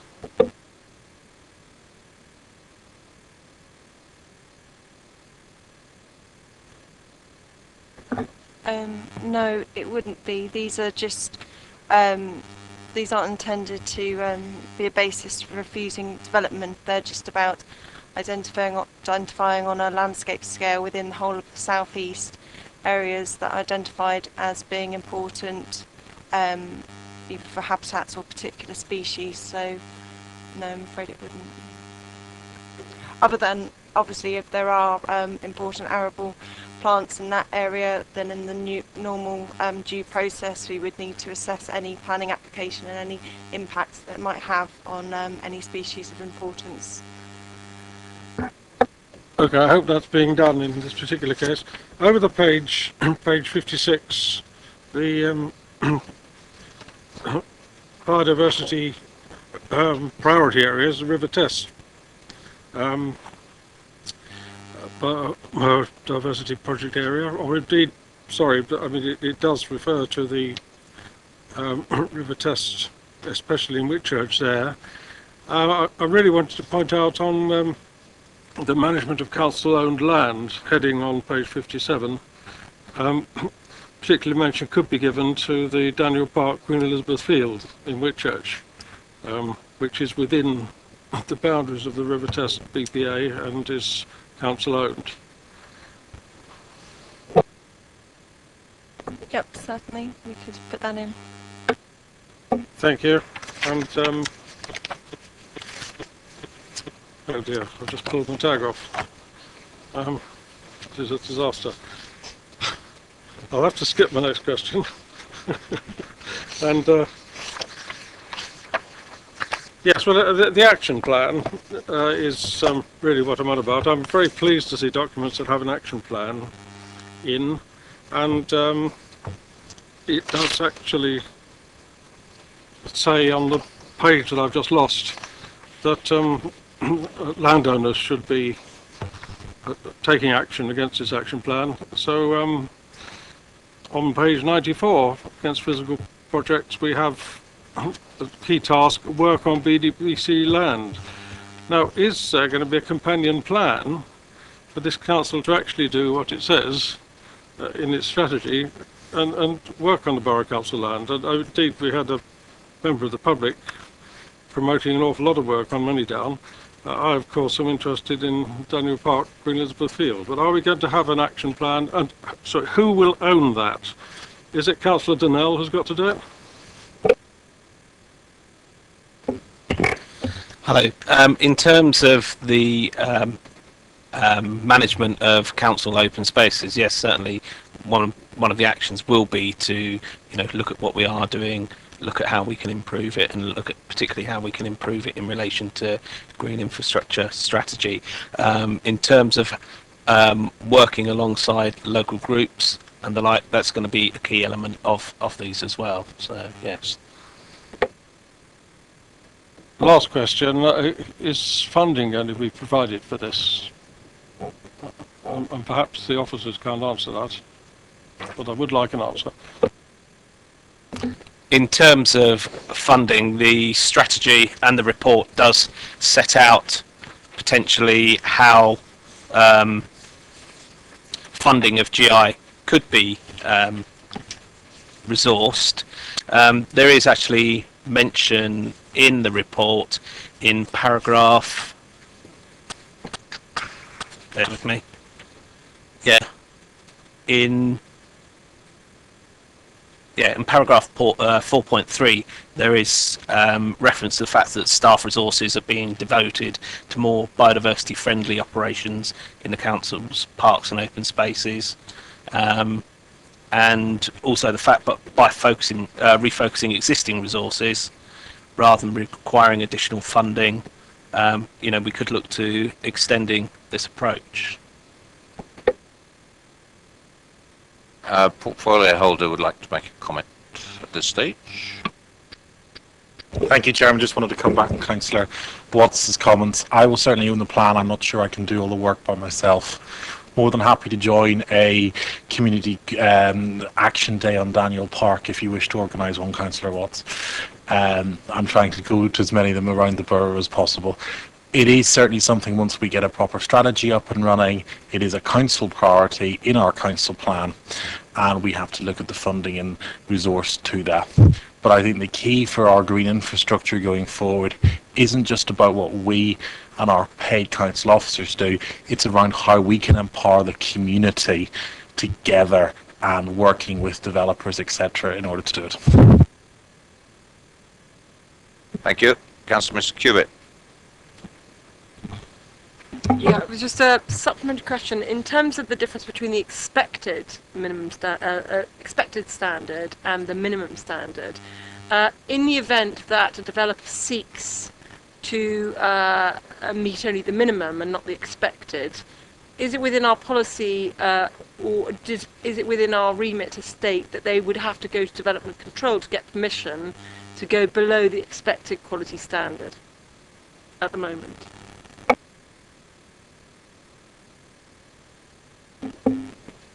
Sorry? Yeah, well, we need to check with the DC officer about how that would be handled. But I mean, basically, from my point of view, I would be putting the case for what I thought was a reasonable approach in terms of, you know, should we or shouldn't we move away from the expected standard, and then it would be a decision for the DC officers in terms of their reports to council. Yeah, I don't know what other members think, but I actually think it would be good if it was a member's decision for deviation below the expected standard, because if the expected standard is what we wish, we should be gold plating the expected standard, and it should be up to us as members to agree to something that's below that, and for us to decide that there are sufficient circumstances from that developer or that landowner that has, on viability or whatever, determined that it be deviated from. I think generally at the top table here, the answer is yes. Councillor Harvey. Thank you, Chair. I think that's a really good recommendation to start with going forward. Just thinking through the unintended consequences of some of this, and I've just got a couple of questions around some thoughts and some concerns.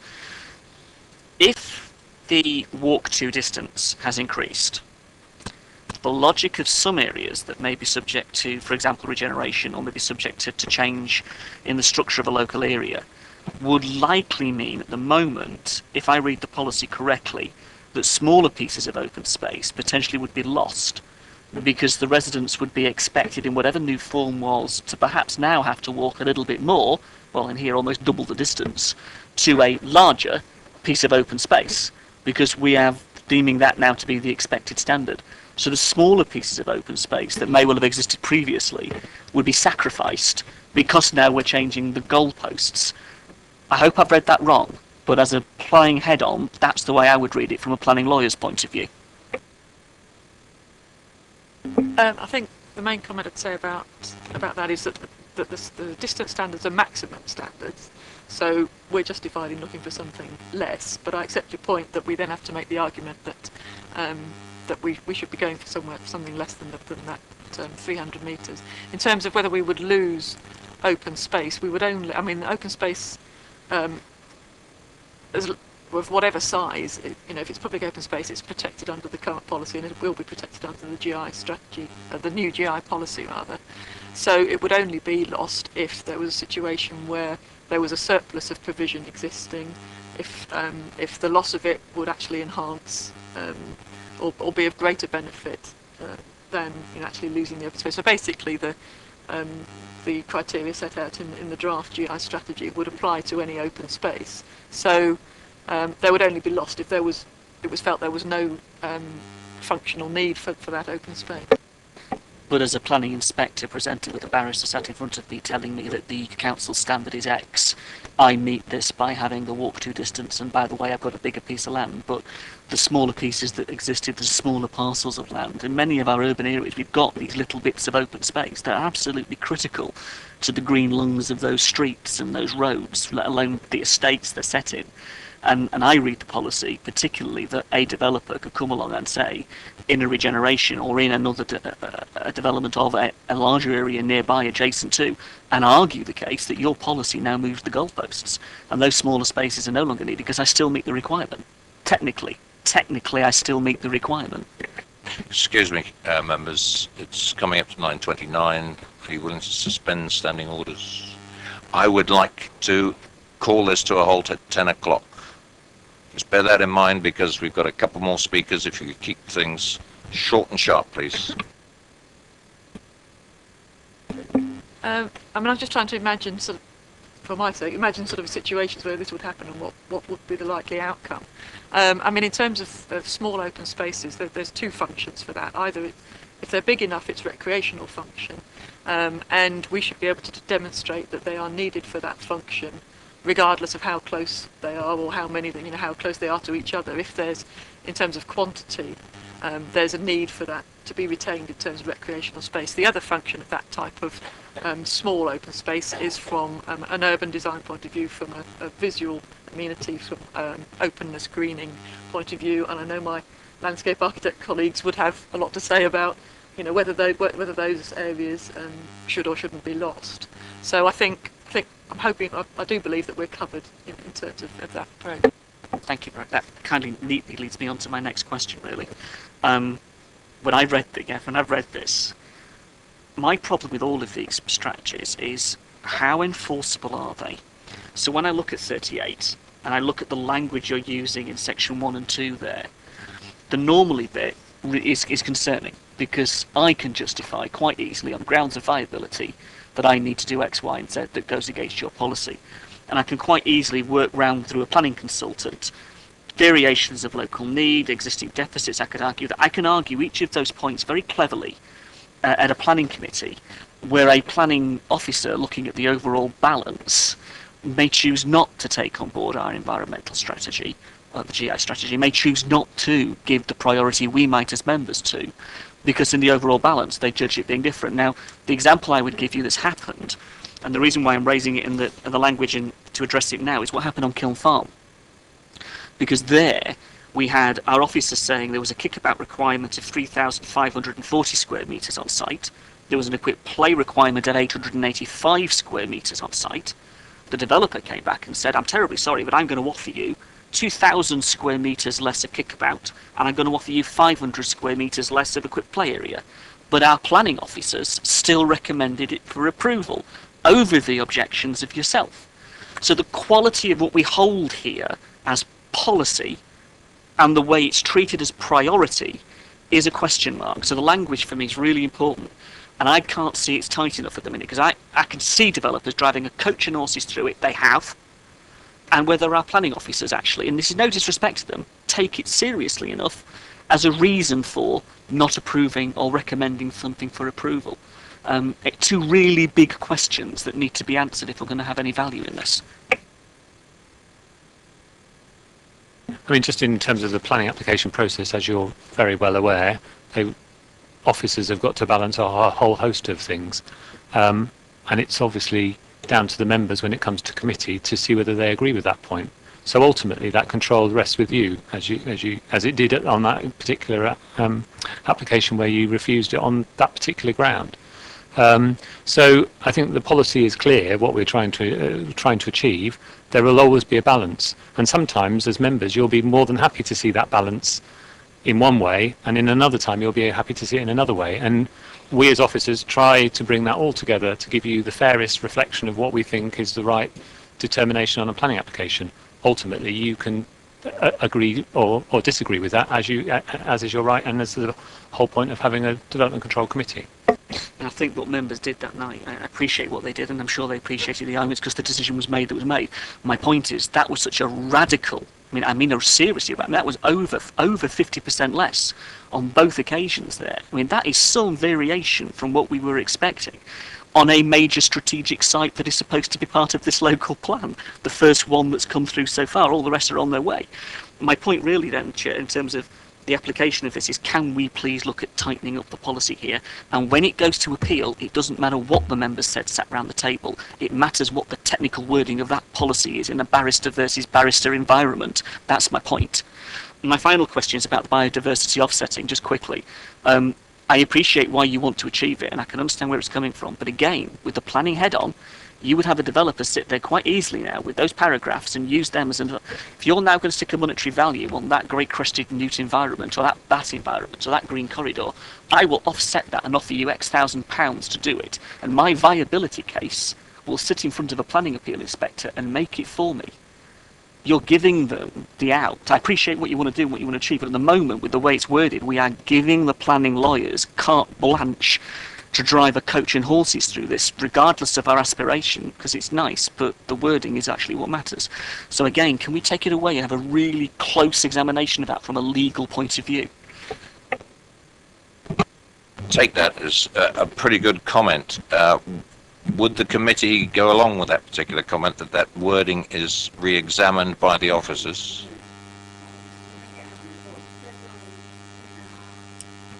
Or even remove it? I'd like to see a whole paragraph taken out of this report. We don't need it in at this stage. This is the offsetting you're talking about.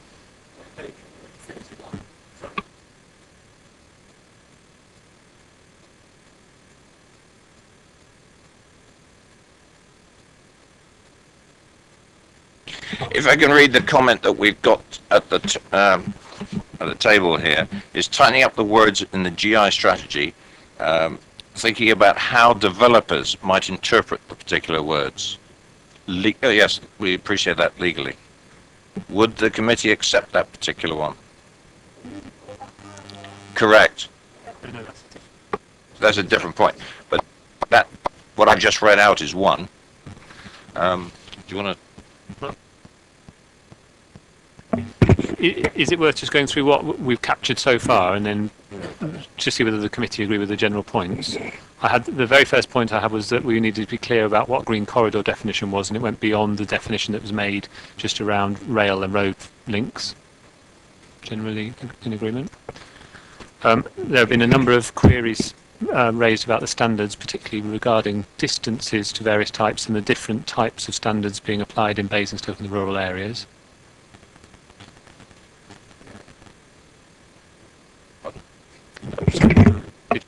The point I was making is it's communities that are adjacent to Basingstoke that may see themselves as being rural. Under this standard, they will have a lesser, like Chinham, like other sites around the town that are adjacent, they will now have a lesser amount of votes. Manydown possibly will be adjacent, so we'll have less. Just to be clear, Chinham is unfortunately in the urban area, despite our attempts at UDI. I suppose the point is that something that everyone is in agreement with, or was it the different standards on the adjacent point? Were you happy with the...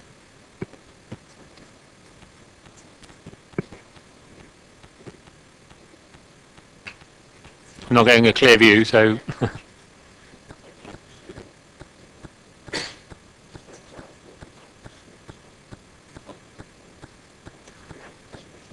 Yeah, are you expecting that from officers or from...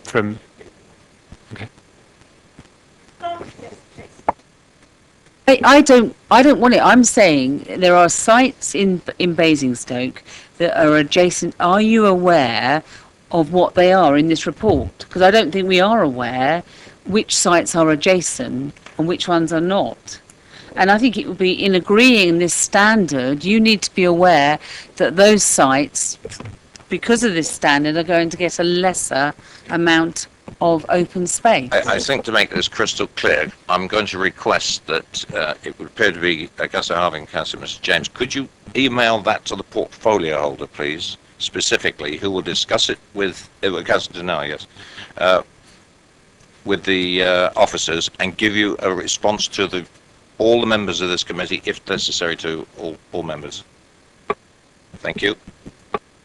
I had another point about looking at not just looking at council land, but parish council land, which in particular to the I can't remember which appendix was, but generally, if there's a general happiness with that, that's good. Tightening up of the words on the GI strategy, I think we've agreed. The final point was this the offsetting point, the biodiversity offsetting.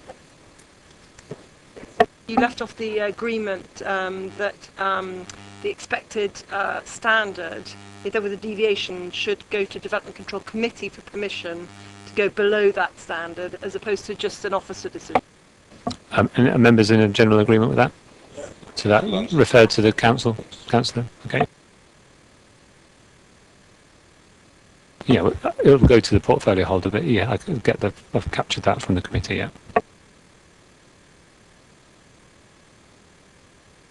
Sorry, if I can... The constitutional, from here, it goes to the portfolio holder. What I think is, we're getting mixed up about, is if you get a planning application that goes below the standards identified in this particular document, or the expected standards in this document, it automatically, if it's going below those standards, it automatically refers to DC. It's not delegated powers, so that the members on DC make the decision.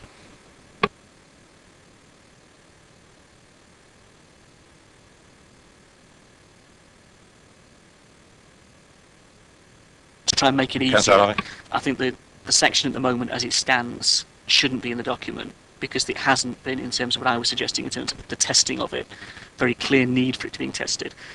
And I think it should stay out until we're confident of that. It should not be in. I think that's absolutely clear. And if the government forces a hand on this, the very fact that we're looking to the wording of it, to the examination of it legally, will be of our benefit significantly, so that we are a lot tighter. That would seem to me a logical approach to take on it, if the officers could capture that. That's to go to the portfolio holder. Is the committee agreed on that particular comment? I'm hearing agreement around the table. Thank you. You have it. Right. Briefly, Councillor Potter. Thank you, Chair. I mean, if you would indulge me just for a minute, I know you're not into indulging members around this table this evening very much, but I'll try. It's a question of time. Yeah, okay.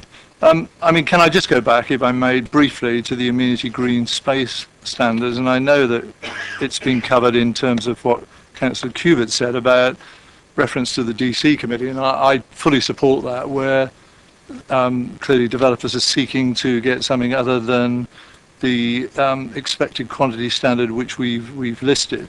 I've never fully understood, and forgive me, I know I'm a substitute member here this evening, why we need a minimum quantity standard as well as the expected quantity standard. It seems to me, if we have an expectation and we want that to be our policy, that is our policy. I mean, it's an invitation to developers to negotiate down if you have a minimum quantity standard. You're saying to, and bear in mind what we're suggesting even in this, the minimum is a third of the expected standard. And when you think about it, any developer is going to say, here's an open door for me, I will come up with a whole list of things which are possible in terms of the reasonable arguments I can mount on this to actually say I can't get anywhere near that because of the site constraints. And I think that is a nonsense. I think as a council we ought to be setting what we expect to see as quantity standard. I know this has been to Cabinet, but I know Councillor Donnell is here this evening. I'm sure as usual he'll be generous in the way that he interprets these things and look at it again if he needs to. But it just seems to me, you're not talking about anything very excessive. Bear in mind you're talking on the expected quantity standard, 65 square metres, something like 10 by 6.5 metres per person. Nothing extraordinary, it seems to me, if you're going to have something which, by the way, we're saying you now may have to walk 300 metres to get to. If you're going to have to go that distance, it needs to be worth going to in the first place. And you certainly don't get that if you're talking about something around 20 square metres per person. It's a nonsense to have these two standards, and I really don't know why we have them. Officers? Because if you don't make a comment, I'm going to pick that up, and if the committee agrees, that comment is going to go forward.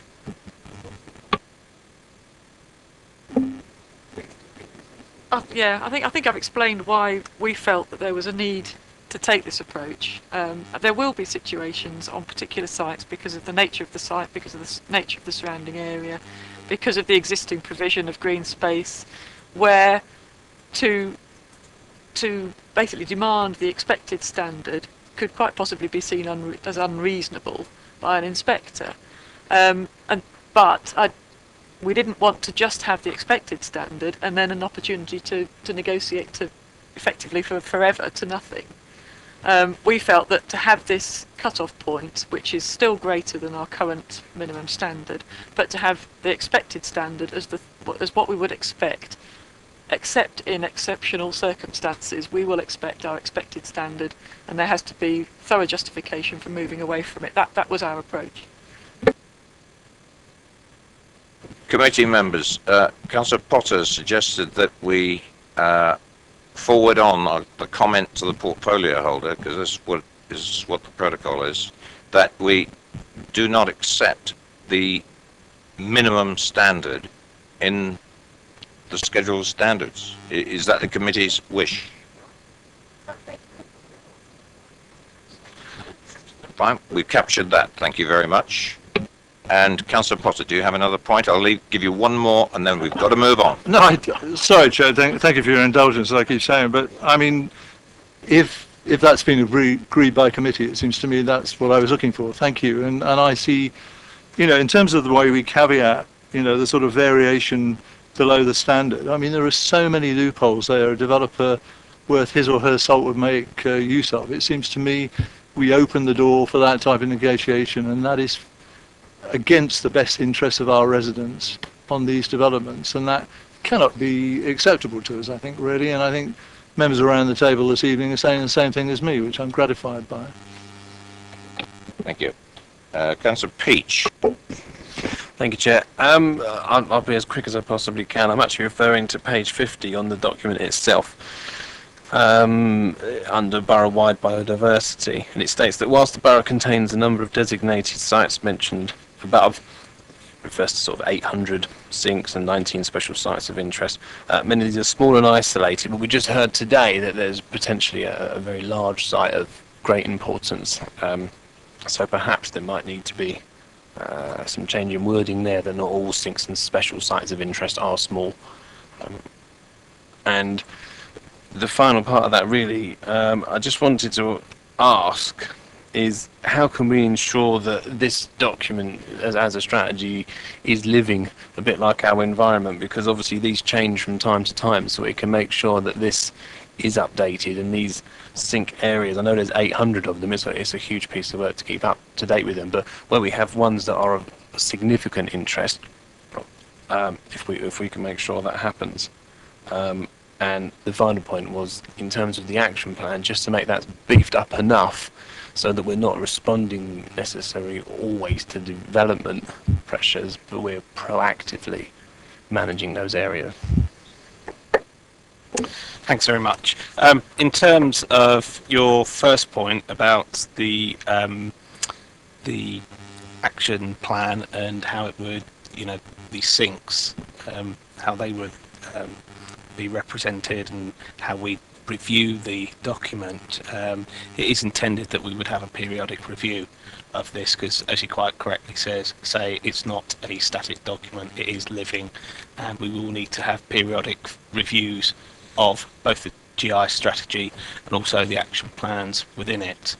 And indeed, monitoring is one of the actions within the action plan anyway, so looking at changes in the environment will be covered as part of that. And just on that periodic point, I mean, if periodic is, for example, every 3 years, we could sort of fall behind and lose things that are of particular interest. So perhaps the periodic could be stated how soon that is, or perhaps if something is newly designated, then they can pass that into you and it can be incorporated. Yeah, well, certainly we'd be, initially looking at the green infrastructure strategy of doing a 5-yearly review of it. It may well be that due to the local plan process, we might need to shorten that and have that in a, as a, say 3 years, for example. Not finally defined that yet. And we will be having reports back on the action plan as well to members annually.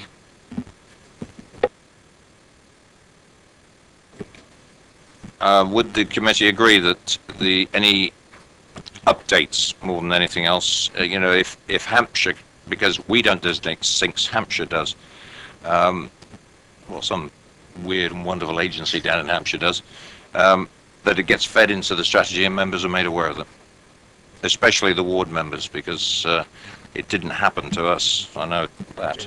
It's your general nodding and accepting that. Fine, we'll get that involved as well. Right, I'm going to carry on to Councillor Shaw.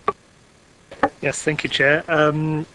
Referring in the first instance to figure 2 on page 42 of the report, which identifies Brookvale and Kings Furlong as being deficient in terms of existing multifunctional green space. And 2 points from that, really. One, of course, is to point out that existing deficiency. The second is to say that in terms of the quality standard, which has been referred to elsewhere, I have a significant issue with the trading off that's allowed within that standard in terms of off-site provision, because one of the reasons that Brookvale and Kings Furlong has that under provision, and why that provision has been worsened, has been because of trading off, in which developers have not provided the policy amount of open space, but instead have provided money for investment elsewhere. So I'd like to ask the portfolio holder to consider amending those sentences on the trading off. And also later on in the report itself, in the document itself, there's the reference to, and this is on page 61 of the report. I have a problem with the wording of section 6.4 because perhaps inadvertently that section in its third paragraph almost lays a almost overemphasizes the fact that it may not be possible to increase the amount of directly accessible green space in areas where deficiencies exist. And later on, there's the table that refers to Victory Park and King George V playing fields as target areas for multifunctional green space improvements. Fine, okay, I'm all in favour of improving the quality of those facilities, but the way in which it's all worded rather lays us open to history repeating itself, development coming forward on borough or county-owned sites in which either the borough or the county or both as landowners say we think it's appropriate to provide less space, and trading off in the standard reference to Victory Park and King George V playing fields lays us open to basically a still worsening situation as far as the quantity of green space is provided. And I'd really ask the portfolio holder and officers if they will look at both 6.4 and also the section in the standards about trading off. Would the committee agree with those comments from Councillor Shaw? Thank you. And ultimately, Councillor Mitchell. Thank you, Chairman. I just wanted to raise a question and make a comment in relation to it. I may have missed it, but is there something in the strategy that somewhere refers to the role of parish councils? We have lots of references to county council and all sorts of other bodies. I couldn't find anything. But don't start searching. There either is or there isn't. Maybe you could look. He's found it. Well, I've said how all smaller communities benefit. Why should PCs Well, have to pay? You've said, but there's nothing in here about parish councils. Sorry. Well, that's why I'm asking. No, yeah. And it picks up on what Councillor Gardner raised. There's some land owned by parish councillors, but the other reason for asking that is that when somebody walks out of an urban settlement or a larger rural settlement, they walk out into a parish. They don't walk out into emptiness from an administrative point of view. And the parishes, in my view, have a pretty critical role to play, not just in the urban fringe and around the urban fringe, but in general, particularly with respect to biodiversity, but maybe other aspects. For example, parish councils produce... sorry, am I boring you or something? Oh. Parish councils produce footpath maps and encourage people to use footpaths in their area. Well, that's quite an important aspect of green infrastructure. And not just footpaths, but walks. Where to start, where to finish, where to park, and so forth. And I see no reference to that, which is very useful to people who live in the urban areas, particularly, because they may not know without the knowledge that there's such a thing.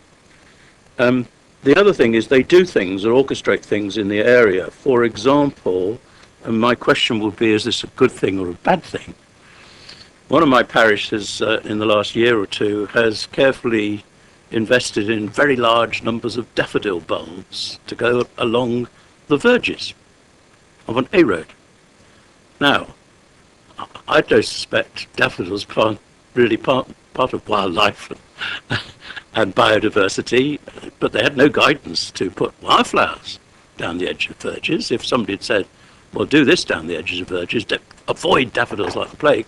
Now, of course, if you drive around the countryside, at certain times of the year, if the weather's okay, daffodils and the people who put outside their house are a fantastic sight. So, you know, it's, what guidance? Is there any guidance, or is it leave it to them? That's fine. And the other thing is, there's things that people in general may not know about. Parishes employ litter pickers.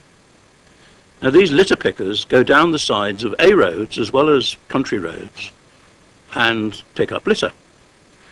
Now, the guy or the girl who's going down the side of the country road picking up litter is a front-end person with a real knowledge of what's growing along there, and it might be good to have all the litter pickers come and have some training on biodiversity and wildflowers and what to look for, and they probably love it, you know, be raising of their role and their status. So I do urge that we take some note of how to engage with parish councils.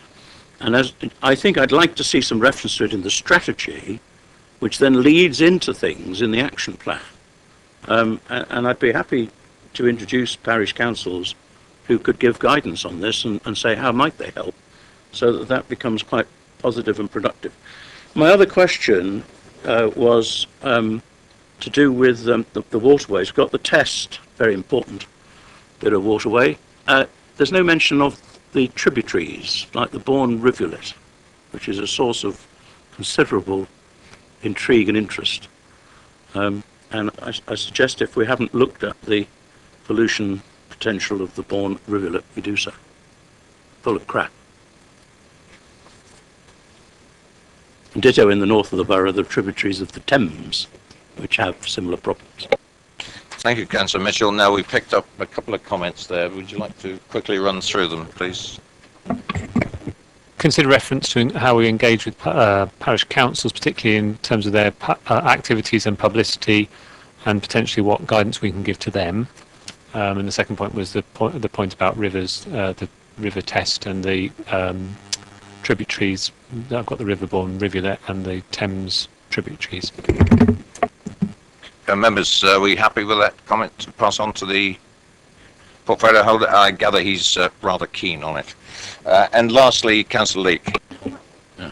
Well, we've captured the comment. Is there anything you want to supplement? I know from all of my parish councils that they think they've got an enormous amount of work to do already without being asked to provide biodiversity information to the borough. But maybe Councillor Mitchell knows better than I.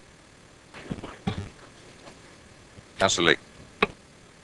Thank you. It's not my specialist subject because I'm lucky enough to have my own open space and I set my own standards. But I would like to say, I would like to say that I did find this document excellent It was very clear and lacking in jargon, so well done, and that's very good. There are just a few things I would like to pick up. You were rather dismissive of the county's request that we should include permissive rights of way, and I think they should be included. In actual fact, on the Manydown land, through the JMC, we actually negotiated, I believe, a permissive right-of-way with Manydown trustees. And I would have thought that was quite important for the future of the west of the borough. And there are other permissive rights where I know you'll never be able to track them all down, but I think if we do know them, it would be enormously helpful to put them on the same plan or map or whatever we call it as the footpaths, because certainly where are the footpaths in this area is a question that is regularly asked by new residents into parished areas. So I'd certainly like to see that. All my other things are relatively trivial. I'm a little more sceptical about climate change or the impact of climate change than most of my colleagues. So things like one of the effects of climate change can result in well, it isn't quite a sentence anyway. One of the effects of climate change would be the loss of wildlife and trees. I would like to say one of the possible effects of climate change could be, because I don't think it's yet proven. And so I've got a number of comments like that, which I'm going to hand over my copy where they're all reported, and I'm not prepared to type them all out because I spent the whole day typing out comments on the policies, and there's a limit to how much time I'm going to sit at my desk when I've got such a large area of land to look after. Thank you very much. Councillor Leake, thank you very much. We've captured your comments. Well, very briefly, because we had an extension to standing orders till now. Yeah, but just Now- very, very briefly, for known footpaths, all one has to do is buy an ordnance survey. Thank you. Sorry. I'd like to extend standing orders for about another 15 to 20 minutes maximum. We're going to leave the timetable until the beginning of the next P&I meeting next Tuesday. And crack on. We've got a couple of urgent items that we need to address, Chair, did we just, in the comments, and, did we and pick, the recommendations. in the comments, did we pick up the bit that was discussed by Councillor Raphael about the corridor? Is that been recorded? Oh yes, that's been taken up. He's already answering I it. know, but is it recorded as a minute? Yeah.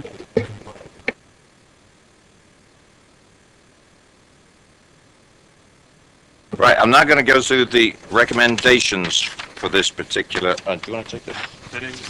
Recommendations. We've provided comments on the green infrastructure strategy in 2.1.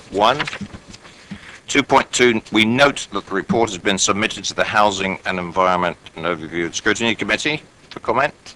Notes that these comments will be included in a report to Cabinet seeking adoption of the final strategy as council policy, and this will guide the management, restoration and expansion of green infrastructure of the borough, etc., etc., and support the delivery of the borough's local plan.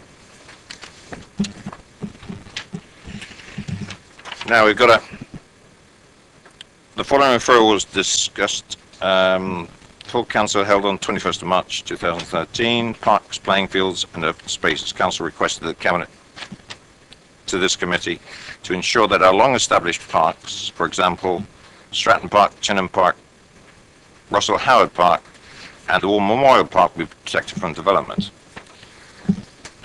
Our open spaces, the referral is our open spaces and playing fields such as Down Grange, where the community as a whole clearly support the continued use of the playing field, be protected from proposed developments in the local plan. Referred to P&I for discussion. This subject has been mentioned at council, it's been mentioned at Housing and Environment, it's come up, I could recall, in this committee several times. Now, we have a policy, it's mentioned here, we're going back to policy EM5, green infrastructure. Can I ask you to follow this one? I'd like the officer to take this one and just go Just through in it. terms of, I think the discussion at H&E was how this might have been taken forward in terms of determining sites, etc. From a planning perspective, we've already sent out to members the green infrastructure strategy and now the policy EM5, which is green infrastructure. This is a policy that seeks to protect and enhance all public open spaces, and I think that there's some wording that needs to be added to the policy to enable that to happen. And it's only after that that proposals for redevelopment would then be considered under a series of criteria. The question really is whether there's a need to actually identify and name lots of different sites. We've looked at other authorities who've done this, and in some cases they've done it, but then they kind of elevate some sites, but then say all the other sites are as important. So we think having an overarching policy that seeks to protect and enhance, and then deals with any development issues might be the way forward. But it's for members' thoughts on that. This subject has, I'll just say one comment. We've beaten the bush on this till we're blue in the face. What we're trying to say here is there is a policy to protect the borough. And the control on that is applied through planning applications. We mentioned it, I attended H&E last time, and it was mentioned we need to identify every bit of open green space because people want to pick and mix this. But there is a policy that covers the whole borough, and then it's controlled by planning. With that in mind, I'll take Councillor Potter, I think it was Councillor Potter, Councillor James, and Councillor Watts, in that order, and Councillor Harvey. Chair, if I might just return in a sense to what was said at the beginning of the meeting. I mean, I know this has been referred to Cabinet in the first place, and then both to this committee and H&E for comments and, I think, discussion. But, I mean, I find it surprising, putting it politely, that here we are 2 months after the council meeting where this is passed, at a meeting tonight where this is raised as an urgent item. I mean, you're the chair of this committee, but with respect, what I would have expected is a proper agenda item with a proper report which actually sets out a number of matters, and I think it's been already referred to. There are a number of other councils that have not dissimilar policies. There's comparisons that we could look at. And putting it on the line for us to be bounced into a discussion tonight is a nonsense. And I really don't think it has very much to do with proper business of this committee for it to be done in this way. It's ridiculous for it to be presented. Here we are at 10:05 at night for a discussion around this really important matter. And with respect, Chair, I don't think it should be done in that way. Thank you. Councillor Harvey. Thank you, Chair. I think the discussions we've had tonight about other subject matter kind of guides us in this as well, and I take on board what the Cabinet member said as the direction of travel for this anyway, in terms of H&E and what has been agreed as the officers to do some proper investigation into this. The policies, as we've already identified, are catch-all in some respects, and because of that, they lead to situations where those with a mind can quite easily unpick them in appropriate fashion. And I think there are examples where this kind of policy, if tightened up in the way that we're asking to be examined, can be of considerable benefit to this council and residents in defending the council's position if it takes one, but also defending the residents' integrity of what they care about and what they perceive the council is showing them they care about in policy. So there's two sides to that. What I would say is that in terms of the network of corridors of infrastructure and biodiversity we've discussed, identifying them, that's right to do that, and we've agreed that. That's a really good step forward. The pathways, identifying them, that's a good step forward tonight. Sometimes it does you benefit to put things down in writing, and I think identifying the key areas, the examples, and we'll all have them, and they all need to be well thought through, but with a criteria that is well thought through that the officers will come back with a proper report giving us the full detail to have a proper debate with that, I think is the right way forward. Let's do it in a logical fashion. But people supported this because of, as you said yourself, we've debated this till the cows come home. It's about trying to do something about it that is relevant, and I don't think the policy as currently written works, because I know developers will get round it very easily. Councillor Mrs. James. again, I'm surprised we're discussing this because I thought we'd agreed a way forward. But there are exceptional sites, exceptional areas within the borough that the residents of this borough want to protect. The War Memorial being one of those. And I would think within our policy, we would have a policy that ensures that that is protected. It's not protected at the moment. And there are boroughs like Reading that identify exceptional areas of open space that they wish to protect, and we need to ensure that that is there. We may feel that these sites are protected, but they're not, and we need to ensure that we have a policy that does that. And we're not going to have a list of hundreds and hundreds of sites. We need to look at the criteria and what do we think is an exceptional site of open space that we want to protect. And I think it is important that we demonstrate to the residents of this borough that we value open space, as we do many other things. And it isn't something we can just discuss on a hoof like this. And I think it's really important that when we pass a motion at full council, which is supported by all members, that when it comes forward to a committee, it comes forward with a report. It's unacceptable that it comes forward in this form, and it's just not acceptable. Fine. I'm sorry, but what you just said there, you contradicted yourself. You're not going to have thousands of sites, but you've got to identify certain sites. I was a little puzzled about, without the distinction, that's been the problem all along. Now, I'm not getting into a discussion with you. It's just that... What was said at... Excuse me. What was said at HNE was somebody suggested we identify all the open sites that we want to protect around the borough. Well, we'll come back to this then in about a year's time when we've got the information, because that's going to be how long it takes. We've got other priorities at the moment in terms of the local plan. This won't hold up the local plan. We get the strategy right, I couldn't agree more. But I'd like to hear what Councillor Watts says, please. What's so special about being long established? I mean, I really sort of resent the suggestion it's the long established. Well, of course, a committee with a majority of people with grey hair would want that, wouldn't we? Now, the correct way for this to be done was because all of us here knew that we were coming to discuss our policies, and we have an existing relevant policy that we could amend. What this motion was about was grandstanding before an election. So it's done its job, so let's forget it, and then talk about our policies at the meeting we've got scheduled to talk about our policies. Which is what I was going to suggest anyway. It's... I still don't get a feel from the majority of the committee what we want to do here. If it's to go and wait until the policies are going to be examined separately, would that be the will of the committee so we can address this issue then? It sounds like somebody wants to get some work done prior to that. Could I defer to the portfolio holder to come and make his comment? Thank you, Chairman.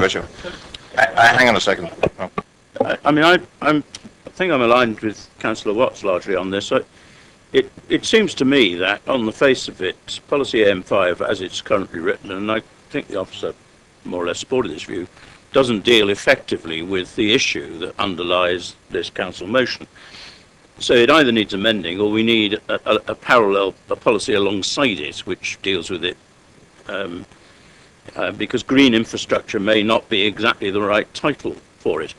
I don't like at all the idea of having a policy that refers to a list. That leads to endless problems. And if I need to explain them, I'm sorry. I do like the idea of criteria, because that's what policies should do. They should set criteria. Now, some of us have spent endless amounts, weeks and weeks of time, looking at all these policies and discussing them with local organisations and individuals, and reading the correspondence and proposing amendments to them. And I've put a huge amount of effort into sessions with officers, sessions here, writing in and so forth. I very much don't like the idea that at this late stage officers are asked to start a new piece of work to come up with their own idea of the criteria that people might or might not like about something that somebody's got a very clear vision of. I think it's up to those who've got the clear vision to themselves come forward with the criteria. and their draft policy with their wording, and then we can debate it like with all the other draft policies. If we start to now ask officers to go into the loop of drafting policies that you haven't seen before ever, we will never get this local plan adopted. And I think it really is those who want policy changes now have to take the initiative to bring them forward. Thank you very much for that, Councillor. Thank you, Chairman. I think I said at H&E, Cabinet had two alternatives. Cabinet could have said, right, officers, commission us a report. And we're not going to refer to H&E, and we're not going to refer to P&I, because the officers will need time to do a report. We thought that wasn't the right thing to do, because the Green Infrastructure Strategy, whilst not exactly the same as the motion, was close enough in area that a lot of the same information and topics would be discussed. So it was a right, proper and inclusive thing to do, to push it to both P&I and H&E and say, as you're talking the Green Infrastructure Strategy, please give us your comments on this. Now, we had some pushback that it was the wrong thing to do. I disagree. I think getting your comments at an early stage is always a good thing to do. I think that's a good thing and how you should use Ofcoms. However, other people may disagree with me. I think at H&E we also talked around that we needed some more information and certainly officers needed to do some more work. We have two major documents going through, the local plan and all the associated policies, led by Councillor Raphael, and we have already seen, and those policies have been referred to already tonight. We then have the Green Infrastructure Strategy that can capture it as well. Once we take on the substantive comments made by H&E and some of the comments already made tonight with regard to this area, we need to look as an administration with the officers to say what's the best way of fitting that work around. How do we incorporate that into the policy development process, the Green Infrastructure Strategy development process, and if there is any other work that needs to be done, we do it there. At this time, I want to listen to your comments around this before we make the decision what to do. What I don't want to do is to commit the officers to doing rework which is picked up in other areas, such as the policy development or such as the draft Green Infrastructure. Mark, do you have anything? Thank you, Chairman. Thank you. So Harvey, very briefly, please, and then we'll try and sum up. Just trying to be constructive. Do you have a blanket policy? Do you have a specific policy?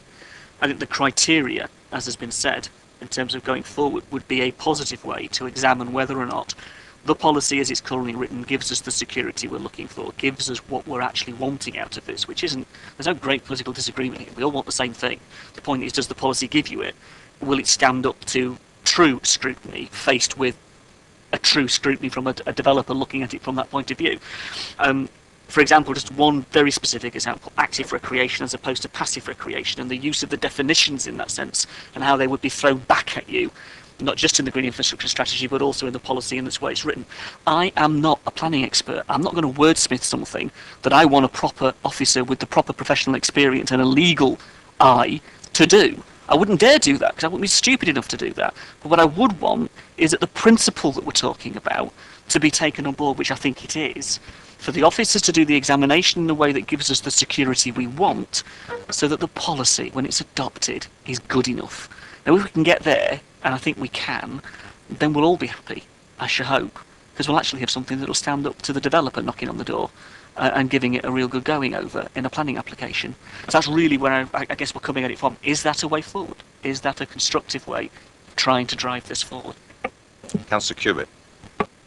Yeah, firstly, this is not a new motion. It got approved in 2008 by a Planning and Infrastructure Committee at which I was attending, and Councillor Godison and I, together with various other members of the committee, approved and proposed and approved the same motion in relation to protection of green space. So this is not a new piece of electioneering, I do not believe, but I believe it's genuinely what the members believe. If you look at the policy document, I think the reason why there seems to be a little bit of unease is that I don't think this is the appropriate committee for this to have been brought as an urgent item.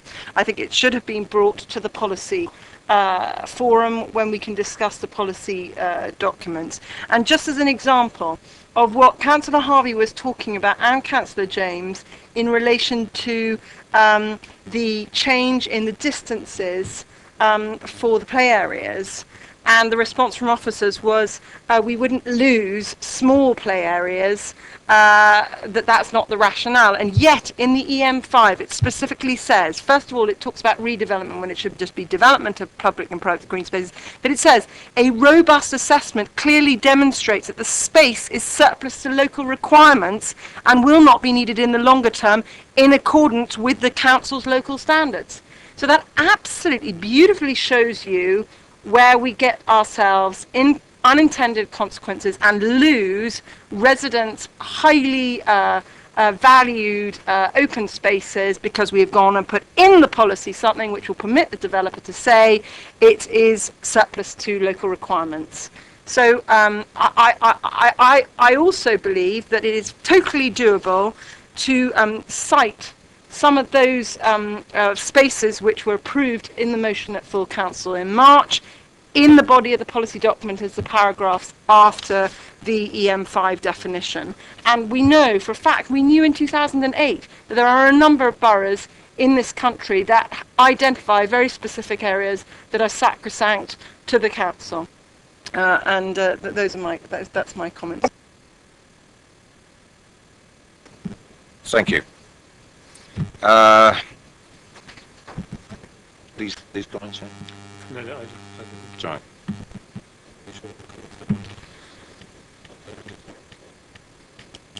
The portfolio holder made a suggestion, I believe, did you not, Councillor Donnell?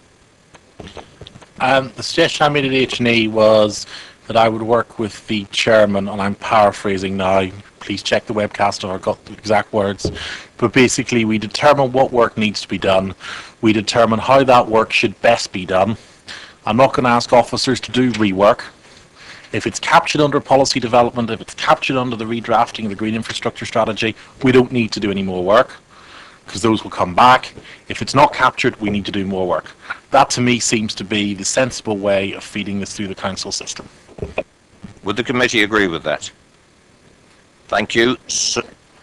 Are you dissenting? What I'm saying is, I think the point that Councillor that Ola Lee has said is relevant. I think that our policy at the moment, we've been told by an officer, isn't robust enough, and what we need to ensure in what was and I disagree with what Councillor Watts was saying. This is fundamental to what we've been about throughout this committee, and the life of this committee is protecting open space. And so we need to ensure we've got a robust policy that protects open space, and we're talking about parks and certain pieces of open space, and I think it needs to come back, and what we need is that to come back to the committee, a committee which will be determined. I will pick up the words from the last H&E. Hang on, Councillor Watts. Councillor Watts, then. I'm not saying at all what Councillor James says I'm saying. What I'm saying is we've got a meeting to discuss policies. Let's discuss it at a meeting to discuss policies. Just to say, obviously, members have all been given the policies. We've had some comments back, but not many, or only from a very few councillors. If there's very specific things you want to achieve from a policy, it would be really helpful for us to know that well in advance, so that we are able to provide you with the best. But that doesn't give me any comments on the policy. It just tells me that you want to protect 3 or 4 particular pieces of land. What we need is actual specific comments on the policy to wrap up your particular point. Right, I'm just letting you know now, you're keeping yourselves up. Councillor Gardner. I'll keep it as brief as I can. We are going to discuss policies, and I think it's next week. I would like to see a short paper from the officers to back up exactly how EM5 is consistent with the council motion and how we need to change EM5 if it isn't. Yeah, the date we look at policies is the 26th of June. That would be fine. And any comments to be by then. Yeah, comments from members, exactly, that's what I'm saying. It would appear that there are not many comments from members, and that's what the officers are asking for.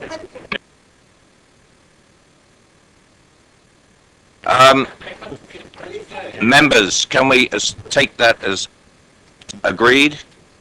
But that's the approach. It will be, ultimately, it'll be amending EM5 more robustly. Thank you. Right, as I said, we're going to not address the local plan timetable tonight. We'll do that tomorrow.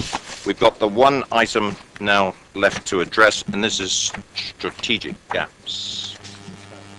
Councillor Raffel.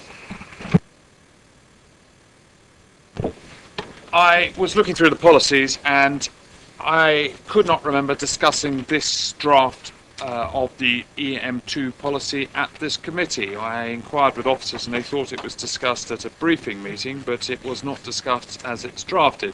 It's also clear to me that paragraph 3 of the note attaching the policy was in need of review grammatically.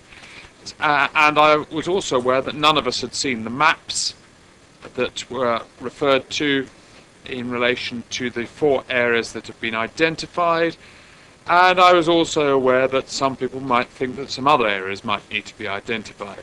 So as a result of bringing this to you, because I know that you have said that we should look at least have a look at the drafts if they are substantially reworked as a committee, that is why it's here.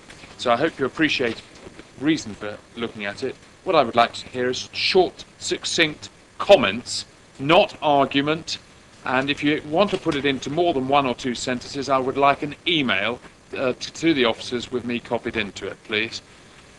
That's what I wish to say. The maps perhaps are going to come up on the screen. They've no longer come up on the screen, but they've been distributed. The maps, I understand, are indicative. They are not saying that a particular field is a strategic gap. What they are saying is that area is where the strategic gap might be. Thank you very much. Councillor Lee, is this a question of the portfolio holder? Then I have 2 visiting councillors before you, and I have Councillor Round, followed by Councillor Tomlin. Councillor Round.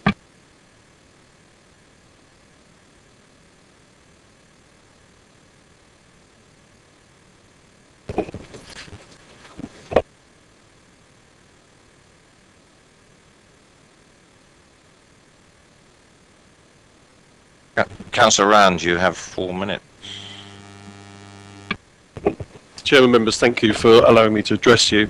On the subject of EM2 strategic gaps, which we read through and would like to sort of draw to your attention, if and when the policy SS8 is resolved in terms of the nuclear installations around the Tadley area, hopefully some careful plan development within the Tadley SPB, could commence. Local residents and parish councillors are keen to ensure that the currently defined area of separation between the larger community of Tadley and the smaller rural community of Borkus is not eroded or harmed. The Borkus Village Design Statement, produced by local residents in 2004, specifically identified the importance of maintaining the integrity of the rural agricultural fields and the excellent views both in and out of Tadley and in and out of Borgus that they provide. These particular fields provide an important feature of the rural environment, and they of course enforce the clearly different identities of the 2 communities. Some years ago, the settlement policy boundary, which stretches from Pamba across Tadley into the north of Borkus, was inappropriately named the Tadley settlement boundary. This concerned local residents that the different communities were being considered by Basingstoke planners as one, especially when the settlement policy boundary was extended south of Borkus Road. The Borkus VDS clearly identifies the importance of the high amenity value provided by the rural landscape and vistas between Tadley and Borkus. The VDS also identifies the importance of ensuring that strategic landscape continues to prevent the larger town of Tadley eventually marching on Borkus. To ensure that we do not evolve a slow coalescence of the 2 communities, the residents, parish councillors and I, as one of the ward councillors, ask that you consider nominating a strategic gap between Bishopswood Lane, Tadley and Borgus Road, Borkhurst. Thank you. Thank you very much. Any questions of the member?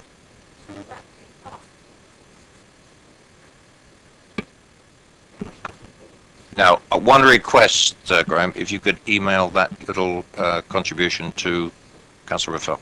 I certainly will, and I'll also email some comments on SS8, which is the nuclear installation, which I think is unclear as well. Thank you very much. Councillor Tomlin.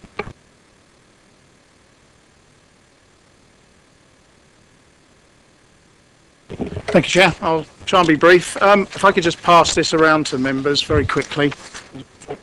Some that way. Basically, I saw the maps, like many of us did the first time this morning.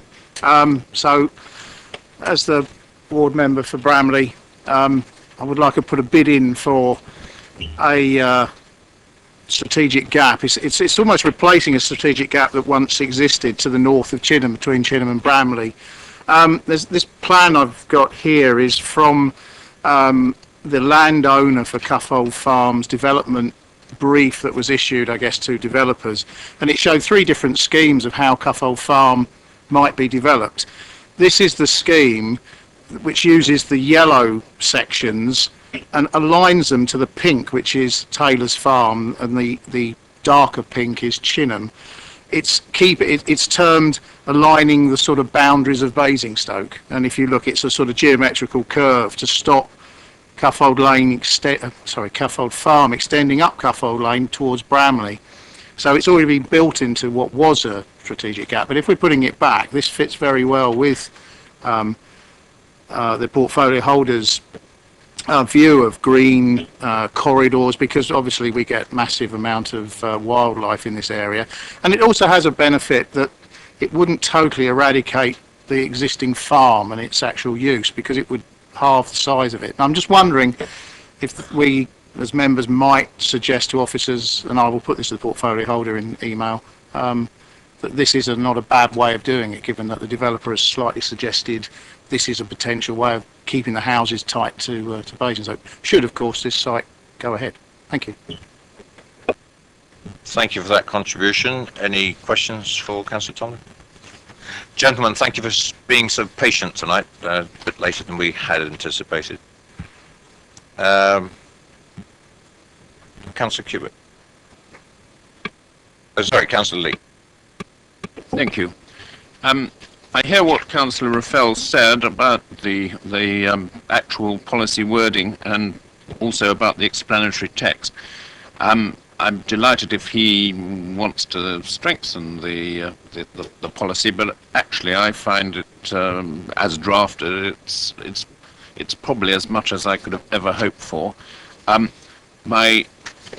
also hoping that the indicative plan will actually become the plan or the strategic gap, but subject to the views of Sherburn St John Parish Council, I would like to see a little bit more up here to protect the sort of northern end of Sherburn St John.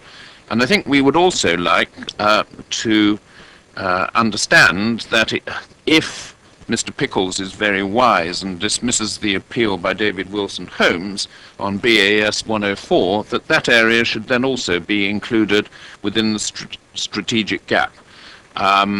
So I welcome this very much. It might need a little more drafting, but it's the right sort of thing, and thank you very much.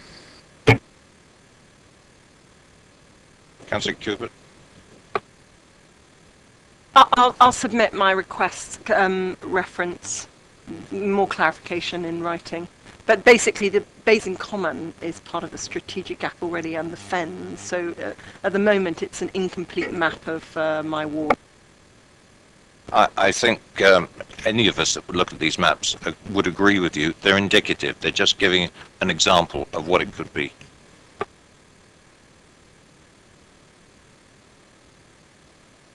Councillor Gardner. Thank you, Mr Chairman. I agree with something that Councillor Mitchell said earlier. I don't like lists. And I think we have a danger here. We have a good policy, but we are making it exclusive by actually specifying 4 particular areas. And I agree with Councillor Round's comments that there are other areas, such as Borkhurst, where strategic gaps are needed. So I would actually be inclined to expand the policy to make it more general but then put in particular these 4 areas, but not make it exclusive to these 4 areas. I'm going to ask a question of officers on this one. Is that we have site policies once everything comes around. Is that not where strategic gaps would be identified in detail? No, they would sit underneath their own policy. So the countryside is afforded a protection. These are strategic gaps, are those particularly special gaps that members have identified. So that they'd sit under a particular policy. The individual sites will have their own policy, which will be separate to these. Thank you. Councillor Mitchell. Thank you, Chairman. Just on the drafting front, on little letter C in the policy right at the bottom, do suggest that neighbourhood plans agreed by neighbourhoods on both sides of the gap is the critical factor. Because by definition, if you've got a gap, you've got 2 communities, not 1 community. So you do have to have the clear agreement of the 2 communities. If the 2 communities aren't both doing a neighbourhood plan, you'd have to include the proposal to what goes in the gap.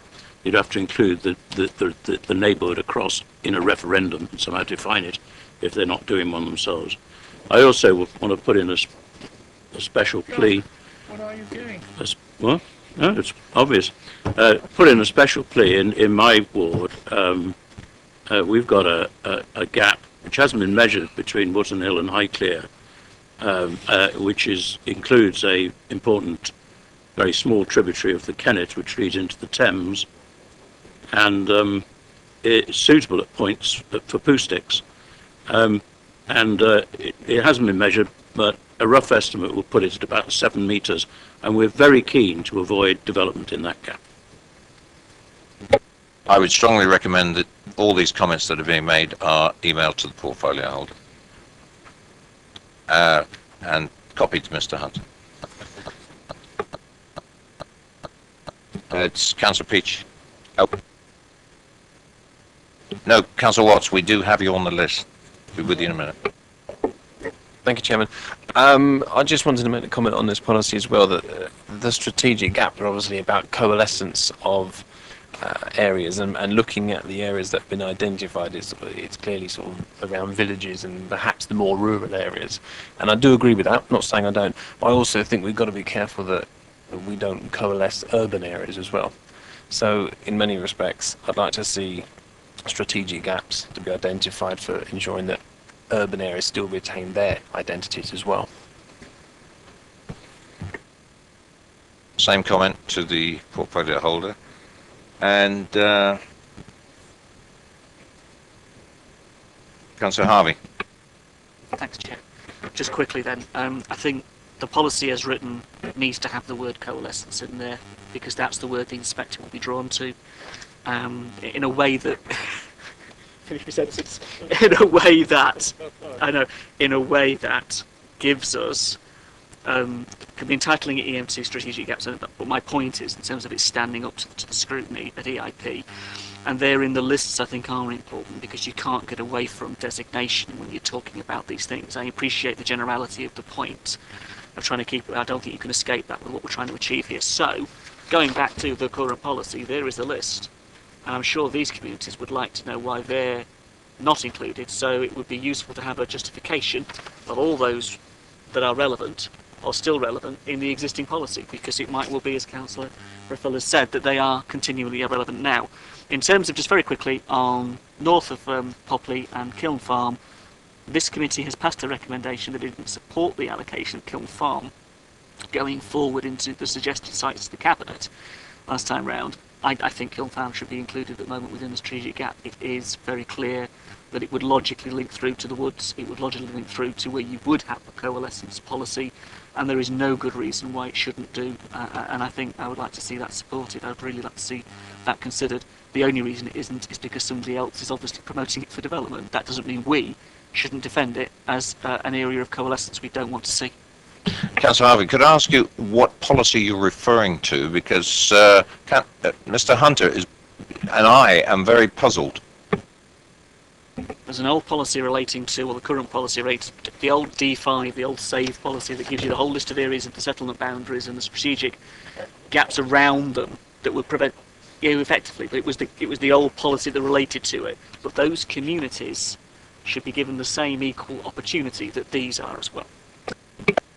It's the SPBs, yeah. And finally, Councillor Watts. Yes, 2 points, Chairman.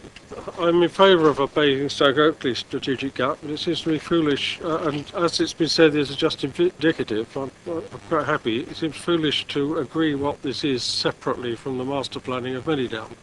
And what we want at the end, surely, is a master plan that includes a strategic gap, not an imposing one. And being parochial, it took the first 5 years I was on this council to get the gap that's represented by the Free Folk Conservation Area accepted as, well, rejected as suitable for development. And we always believed that that was our strategic gap, and I would like to say that we do need a strategic gap between Whitchurch and Free Folk, and it's already defined in the Conservation Area assessment. Thank you for that. And Councillor Raffel. Councillor Watts obviously makes a good point.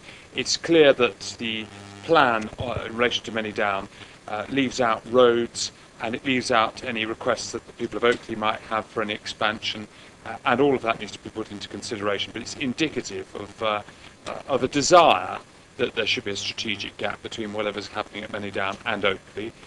Whether that is represented simply by the line of tarmac, or whether that's represented by green fields and woodland, will have to be seen, but it is indicative of what the intention is.